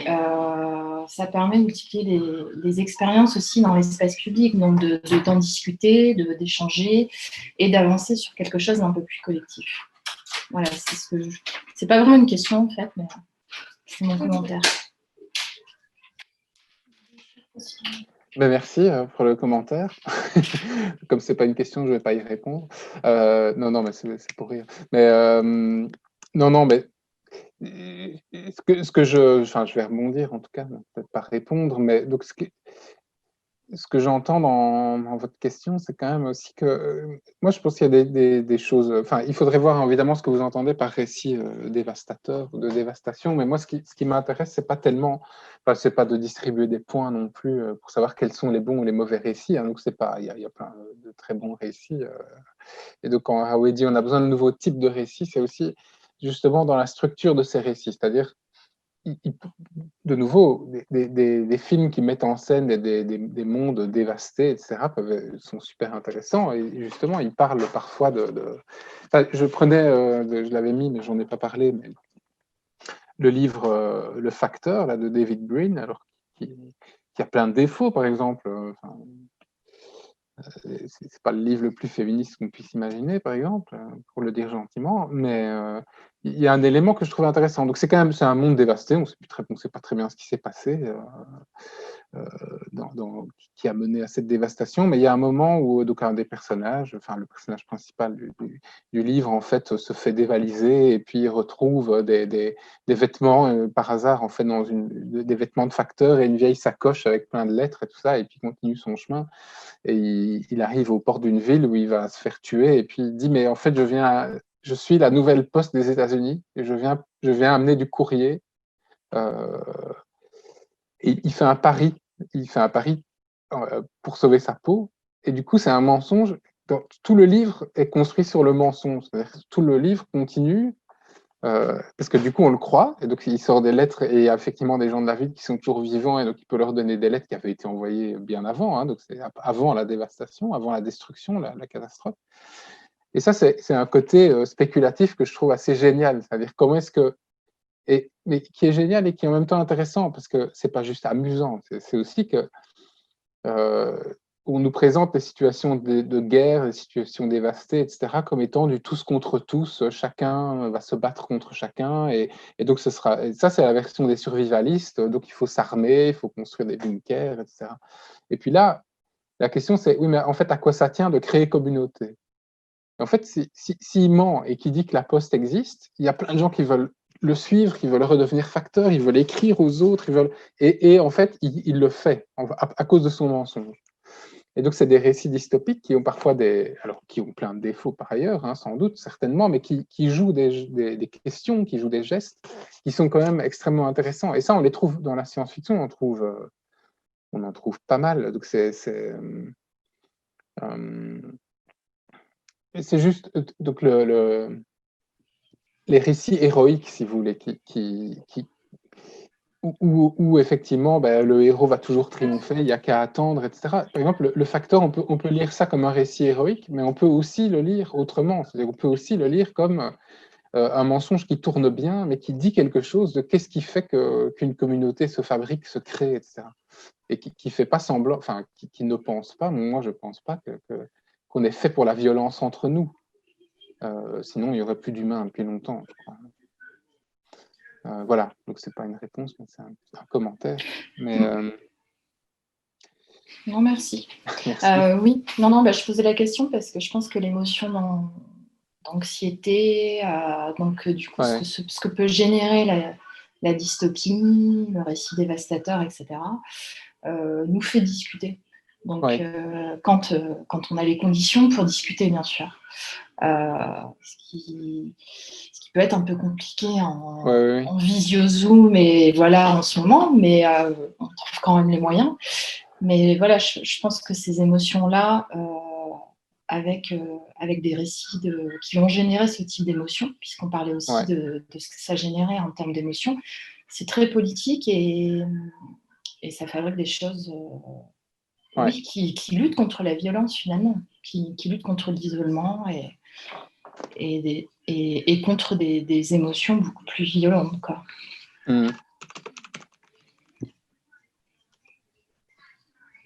Voilà. Merci. Oui, non, mais je crois que les émotions, enfin, et donc de nouveau,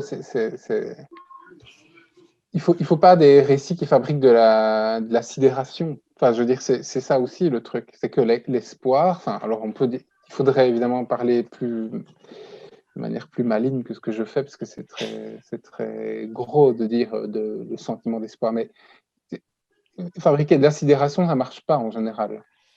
C'est-à-dire qu'il faut trouver des choses qui fabriquent de l'activation, et c'est compliqué, et ça, moi, j'ai pas de solution toute prête.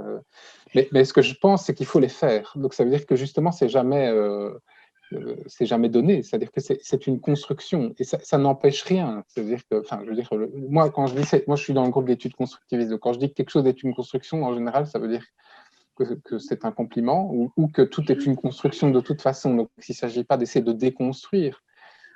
Si je dis souvent, si je dis que le bâtiment ici dans lequel j'habite est une construction, personne ne pense que du coup ça ne vaut rien. Enfin, c'est construit. La question c'est est-ce que c'est bien construit.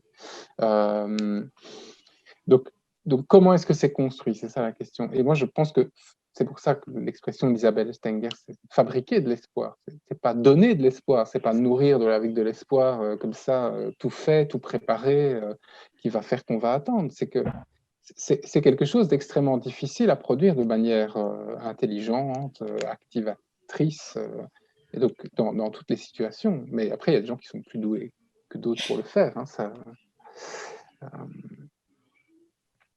Alors, je vois dans le chat qu'il y a quelqu'un qui me demande le titre du livre avec le facteur. Donc, le titre du livre avec le facteur, c'est Le Facteur. Voilà, tout simplement. De David Brin, B-R-I-N. Je crois qu'ils en ont fait un film. Il paraît que c'est un peu moins bien que le livre. Mais je n'ai pas vu le film, je ne vais pas en dire du mal. Mais le livre est amusant de ce point de vue-là.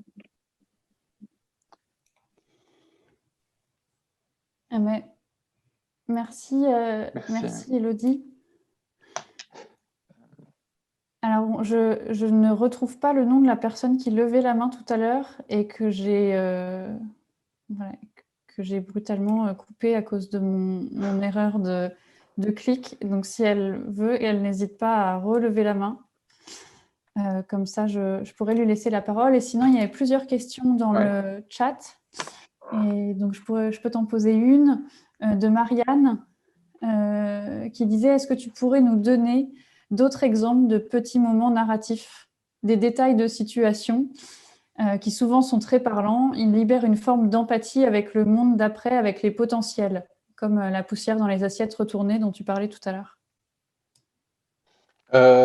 Oui, oui, mais ce qu'il y a, c'est que les récits qui nous marquent comme ça, quelqu'un qui dit le film, le facteur est naze. Donc voilà, bon, c'est pas.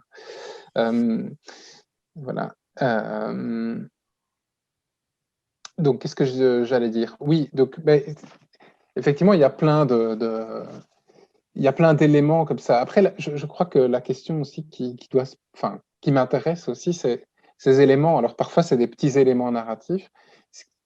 La question, c'est de savoir s'ils sont un peu saupoudrés comme ça dans un film pour faire un peu joli, pour donner l'impression qu'on est dans le futur, mais où rien n'a changé, ou si on les prend vraiment au sérieux. Et ça, je crois que c'est vraiment...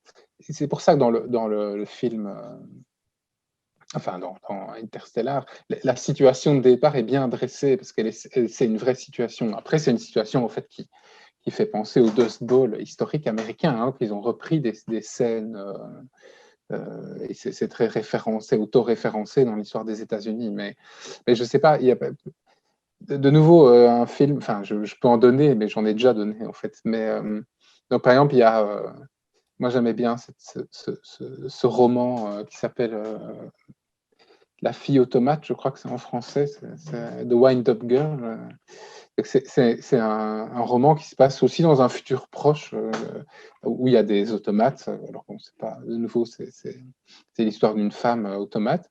Mais tout le roman nous dresse une situation où la production alimentaire est devenue, à cause du réchauffement climatique et de la montée des eaux, un vrai grand problème. Et donc il y a toute cette question de comment est-ce qu'on compte ce qu'on va pouvoir manger, combien de calories sont produits par tel fruit, etc. Et donc il y a une espèce de toute l'organisation économique de production, ça, est profondément transformée autour des calories, par exemple. Mais ça donne un roman assez surprenant au départ, parce que justement, toute l'économie de la survie est complètement bouleversée, si on veut. Alors après, de nouveau, les intentions du protagoniste, c'est un roman d'espionnage, etc., qui est relativement classique dans sa facture, on va dire, dans sa trame. Mais je trouvais qu'une des choses de ce roman, qui est de nouveau pas... c'est un roman de science-fiction, eh bien là, c'est ce genre de petits détails comme ça autour des animaux qu'on produit génétiquement modifiés, des fruits, etc. Eh bien, on sent toute une espèce de foisonnement comme ça qui se passe en Asie aussi, donc c'est pas très européano-centré, donc c'est aussi assez intéressant pour ça. Enfin voilà, c'est un exemple comme ça que je prends vraiment parce que c'est le premier qui me vient à l'esprit, mais Il y a une autre question que je vois dans le chat. Si je me permets de me poser à moi-même la question, si ça te va, Marie. Pas de souci. Parce qu'il y a la question du retour à la normale. Donc, du retour homéostatique, back to all normal, les processus de quel récit en ce moment peuvent initier les processus de transformation au lieu d'un retour à la normale. Je crois que c'est important parce que c'est une question. Guattari, par exemple, il disait, c'était un des reproches qu'on faisait à l'écologie encore dans les années 80, moi j'y étais, mais je n'étais pas encore assez âgé que pour pouvoir en parler comme ça, mais tous ces menaces de retour à la bougie, de retour à, etc., de retour à un ancien monde, ou un retour à un monde meilleur, que c'était meilleur avant, une sorte de nostalgie comme ça. C'est assez intéressant parce que Guattari, c'était pas du tout, mais vraiment pas. Donc lui, c'était vraiment le truc. Et la question, c'était toujours, la question de Guattari, c'était toujours, finalement, par où passent nos puissances, en fait. C'est pas combien on a d'armées, hein, mais c'est pas ça la question. Mais c'est ce qui, je trouvais, qui est un pli, disons, de la pensée, ou un geste de la pensée chez Guattari qui m'intéresse, c'est toujours de se demander, en fait, quand j'étudie quelque chose, un phénomène, par où est-ce que ça va passer? Et donc, de jamais, donc là, il parlait du Minitel, il était super emballé par le Minitel, donc il disait mais la fusion de l'informatique avec les écrans, donc il n'a jamais connu Internet, mais je suis prêt à parier qu'il aurait été très très emballé, donc c'était un grand optimiste, d'où aussi son amour pour le cinéma, mais, etc. Et donc il voyait pas, il voyait des dangers, donc il dit, hein, le pire comme le meilleur est possible dans le cinéma américain, dans le cinéma en général, mais il faut s'emparer de ses moyens. Et donc, c'était vraiment. Alors, il reprenait là, cette vieille formule marxiste, il faut récupérer les moyens de production, mais lui, il disait il faut récupérer les moyens de production de la subjectivité. Donc, c'était vraiment le truc, dire il faut qu'on se réempare de ce qui produit nos manières de vivre ensemble, nos subjectivités, et de ce qui produit la nature. Et donc, il faut. Et donc, c'est pas du tout un retour. Un retour. Et donc, c'est pas du tout, par exemple. Enfin, parce qu'il y a aussi cette théorie enfin, il y a beaucoup hein, de théories de comment est-ce qu'on va absorber les chocs, par exemple. Hein, comment est-ce qu'on va maintenir quelque chose tout en absorbant, etc. Et c'est difficile, ces théories-là, parce que c'est des théories où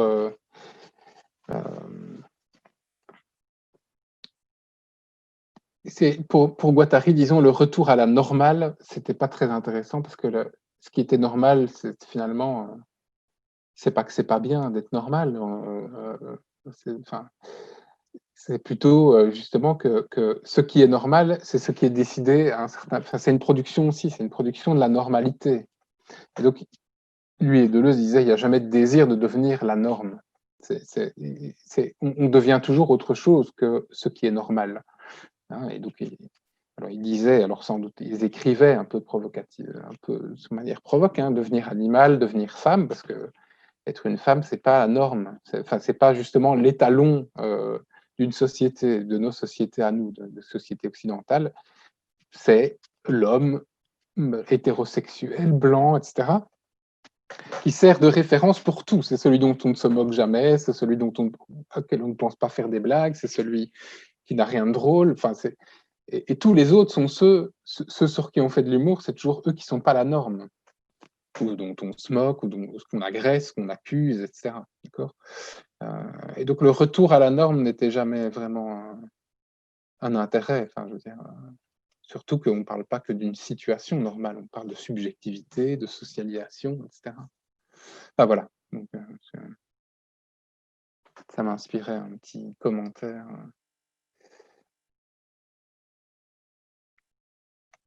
Je ne sais pas s'il y a d'autres questions. Mais... Alors, il y a une question qui a été posée par le chat auquel on n'a pas encore répondu. C'est peux-tu nous parler du chat et de son bol de croquettes? Le vrai récit ou la un vraie récit histoire. fantasmé? Mais toi, tu peux faire la vraie histoire. La vraie histoire. Moi, je suis allergique aux chats. Donc, c'est ça, je ne savais pas que tu étais allergique au chat, Nicolas. La vraie histoire du chat et de son bol de croquettes, c'est que j'ai invité les 4 intervenants et intervenantes du cycle de conférence à proposer des visuels pour la conférence. Nicolas avait pas trop d'idées et il m'a demandé si j'en avais, si je pouvais m'en occuper.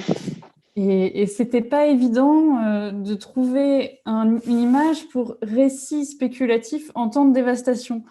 J'avais, voilà, en sachant qu'une image de communication, il faut que ce soit une image qui donne envie. Donc, dévastation et image qui donne envie, c'était pas des choses qui allaient très bien ensemble.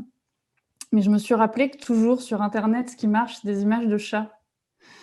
Et donc, j'ai tapé sur une banque de données d'images libres chat et catastrophe. Et c'était à peu près la première ou la deuxième ou la troisième image. En tout cas, le petit regard du chat, comme ça, devant sa mini-catastrophe, sa catastrophe à lui, d'avoir éparpillé les croquettes et son air un peu, voilà, désemparé quoi, de la situation et de ne pas savoir quoi faire après ou comment réagir, de ne pas se sentir capable d'avoir prise, eh ben, en fait, il me semblait que ça racontait tout ce que Nicolas allait nous dire, quoi. C'est un bon résumé. Je ne sais pas s'il y a d'autres questions. Je ne sais pas si, Nicolas, tu vas réutiliser cette image. Je t'ai envoyé très bien. le lien Oui, et le crédit, mais tu ne m'as pas dit si tu étais vraiment enthousiasmé et que tu pensais la réutiliser. Si. Non, je trouve que c'est très bien. Non, après...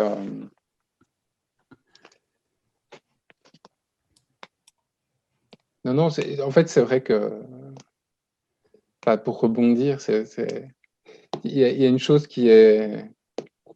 C'est que la catastrophe qui advient à un moment, hein, donc le pot qui se renverse, l'astéroïde qui frappe la Terre dans Mélancolia, etc. Ou la bombe nucléaire qui tombe, ou comme dans The Road, on ne sait pas très bien ce qui s'est passé, etc. Alors ça peut toujours arriver, enfin, je veux dire, c'est sûr que là on voit le virus, enfin, c'est un truc qui arrive, et d'un coup, à un moment, enfin, c'est daté, on sait dire quand il arrive, etc. Et parler de dévastation, c'est un petit peu différent parce que justement, c'est quelque chose qui est déjà là, qui prend du temps, qui a déjà eu lieu ailleurs. Hein, les anthropologues nous parlent des civilisations que les Occidentaux ont détruites, enfin, et qu'ils ont dévastées, ils ont tué des millions d'Indiens. Et donc, ils ont déjà vécu la fin du monde d'une certaine manière. Et nous, on est dans un monde qui est déjà en train d'être laminé, qui se lamine tout le temps en permanence. Et donc, c'est pour ça, alors évidemment, il y a des films de catastrophes qui sont intéressants, mais le problème avec la catastrophe, c'est qu'il peut y avoir aussi une bonne solution une fois pour toutes.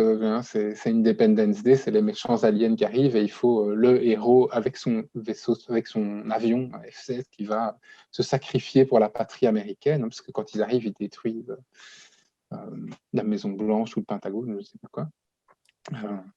Donc, c'est ça qui est difficile aussi, c'est de faire sentir que catastrophe, ça ne va pas arriver d'un coup, enfin, que le monde dans lequel on est, il y a des catastrophes. Et qui parfois, mais ça, peut-être le prochain conférencier pourra certainement dire des choses beaucoup plus intéressantes que moi là-dessus, mais sur le fait de vivre des catastrophes. Mais qu'il y a des catastrophes, mais il y a aussi des situations dans lesquelles on vit, on accepte des destructions, des laminages permanents, etc., qu'on nous présente à travers des récits. Je ne sais pas, par exemple, la destruction des droits au chômage. Enfin, je veux dire, c'est vraiment un exemple type d'un truc qui a été acquis à force de lutte pénible, difficile, et puis qui nous est présenté comme une espèce de... des années plus tard, tous les récits qu'on fait autour du chômage, c'est le profiteur, ça c'est une vraie destruction de la mémoire collective, de la manière d'être ensemble, parce que les syndicats qui se sont battus pour les caisses de chômage, etc., ben, c'était aussi des formes de sociabilité, c'était des manières de penser les problèmes ensemble, etc. Et donc ça, enfin voilà, je veux dire, penser la catastrophe, c'est une chose, et puis penser les destructions permanentes sur nos formes de sociabilité, sur nos formes de subjectivité et sur le milieu dans lequel on vit, qui est le nôtre, c'est extrêmement important. voilà. Mais de nouveau, hein, pour être optimiste, pour ne pas terminer là-dessus, c'est aussi, tu parles de chats, ça me fait penser enfin, des chats qui vont bien sur Internet, etc. C'est quand même, je disais tout à l'heure, Guattari aurait été totalement fasciné par Internet, etc. C'est le nombre de récits qui s'inventent aujourd'hui, mais ce qu'il y a, c'est qu'ils sont délocalisés, et peut-être par rapport à des gens vieux, très vieux comme moi, qui sont délocalisés dans d'autres médiums, c'est-à-dire sur TikTok. Enfin, la puissance de ce truc, de TikTok, de propagation des manières d'être, des manières de se comporter, puisque c'est quand même vraiment principalement pour se mettre en scène corporellement que TikTok existe, mais par où passent les puissances de transformation des gens, hein, des jeunes qui passent par là. Donc plutôt que d'avoir peur ou de dire mais c'est débile, il ne se passe rien, etc. La question que Guattari posait et que moi j'ai envie de poser aussi et qui est spéculative de certaine manière, c'est par où ça se passe? Qu'est-ce qui se passe? Quelles sont les forces qui sont là? Qu'est-ce qui se joue de puissant? Et ça, je crois que c'est vraiment quelque chose sur lequel il faut essayer de travailler, même quand on est face à des situations qui peuvent nous sembler parfois très étranges, parfois désespérantes, parfois naïves, etc. Mais voilà.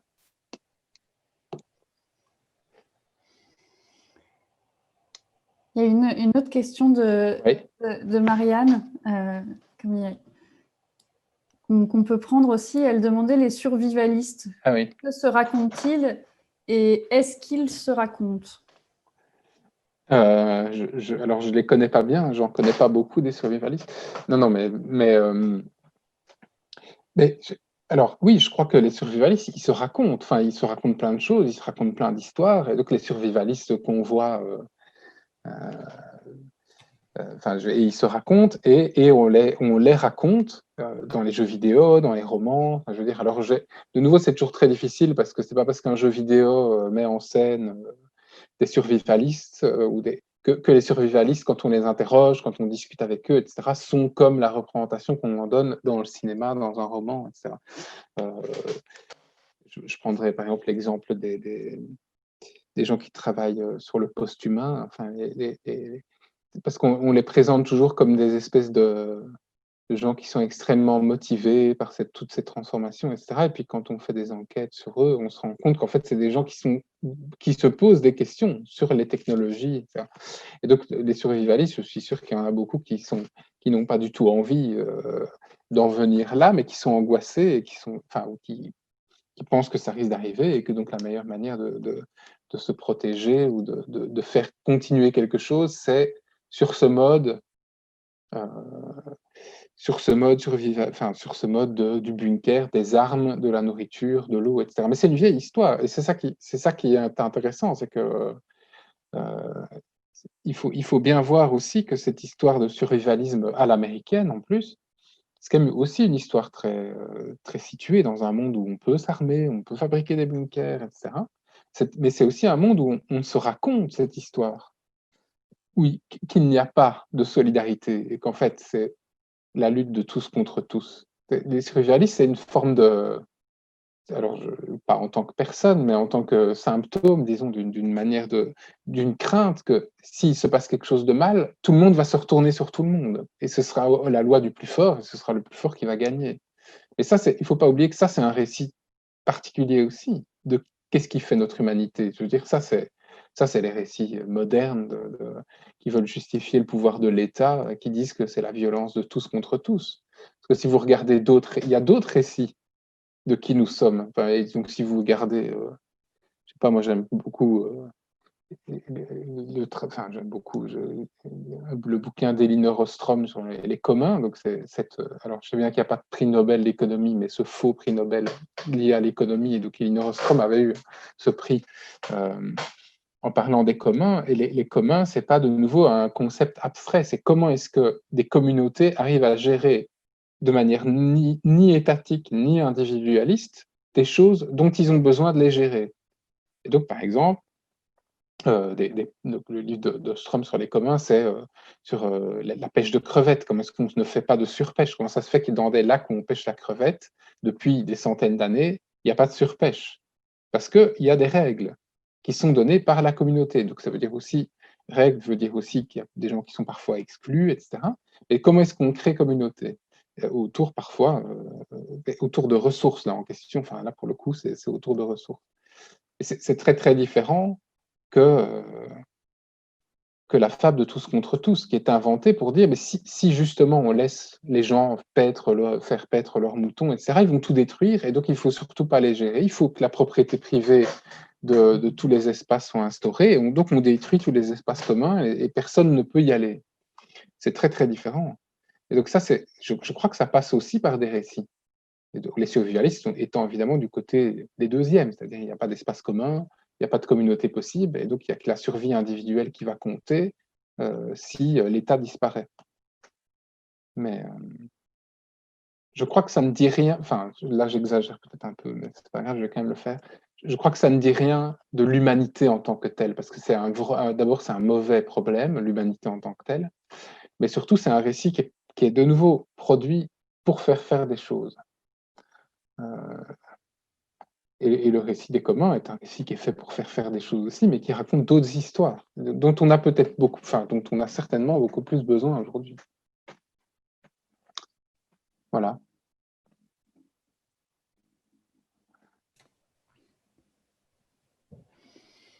Merci Nicolas. Alors si jamais il n'y a pas d'autres questions qui arrivent, vous pouvez encore lever la main ou poser des questions sur le chat.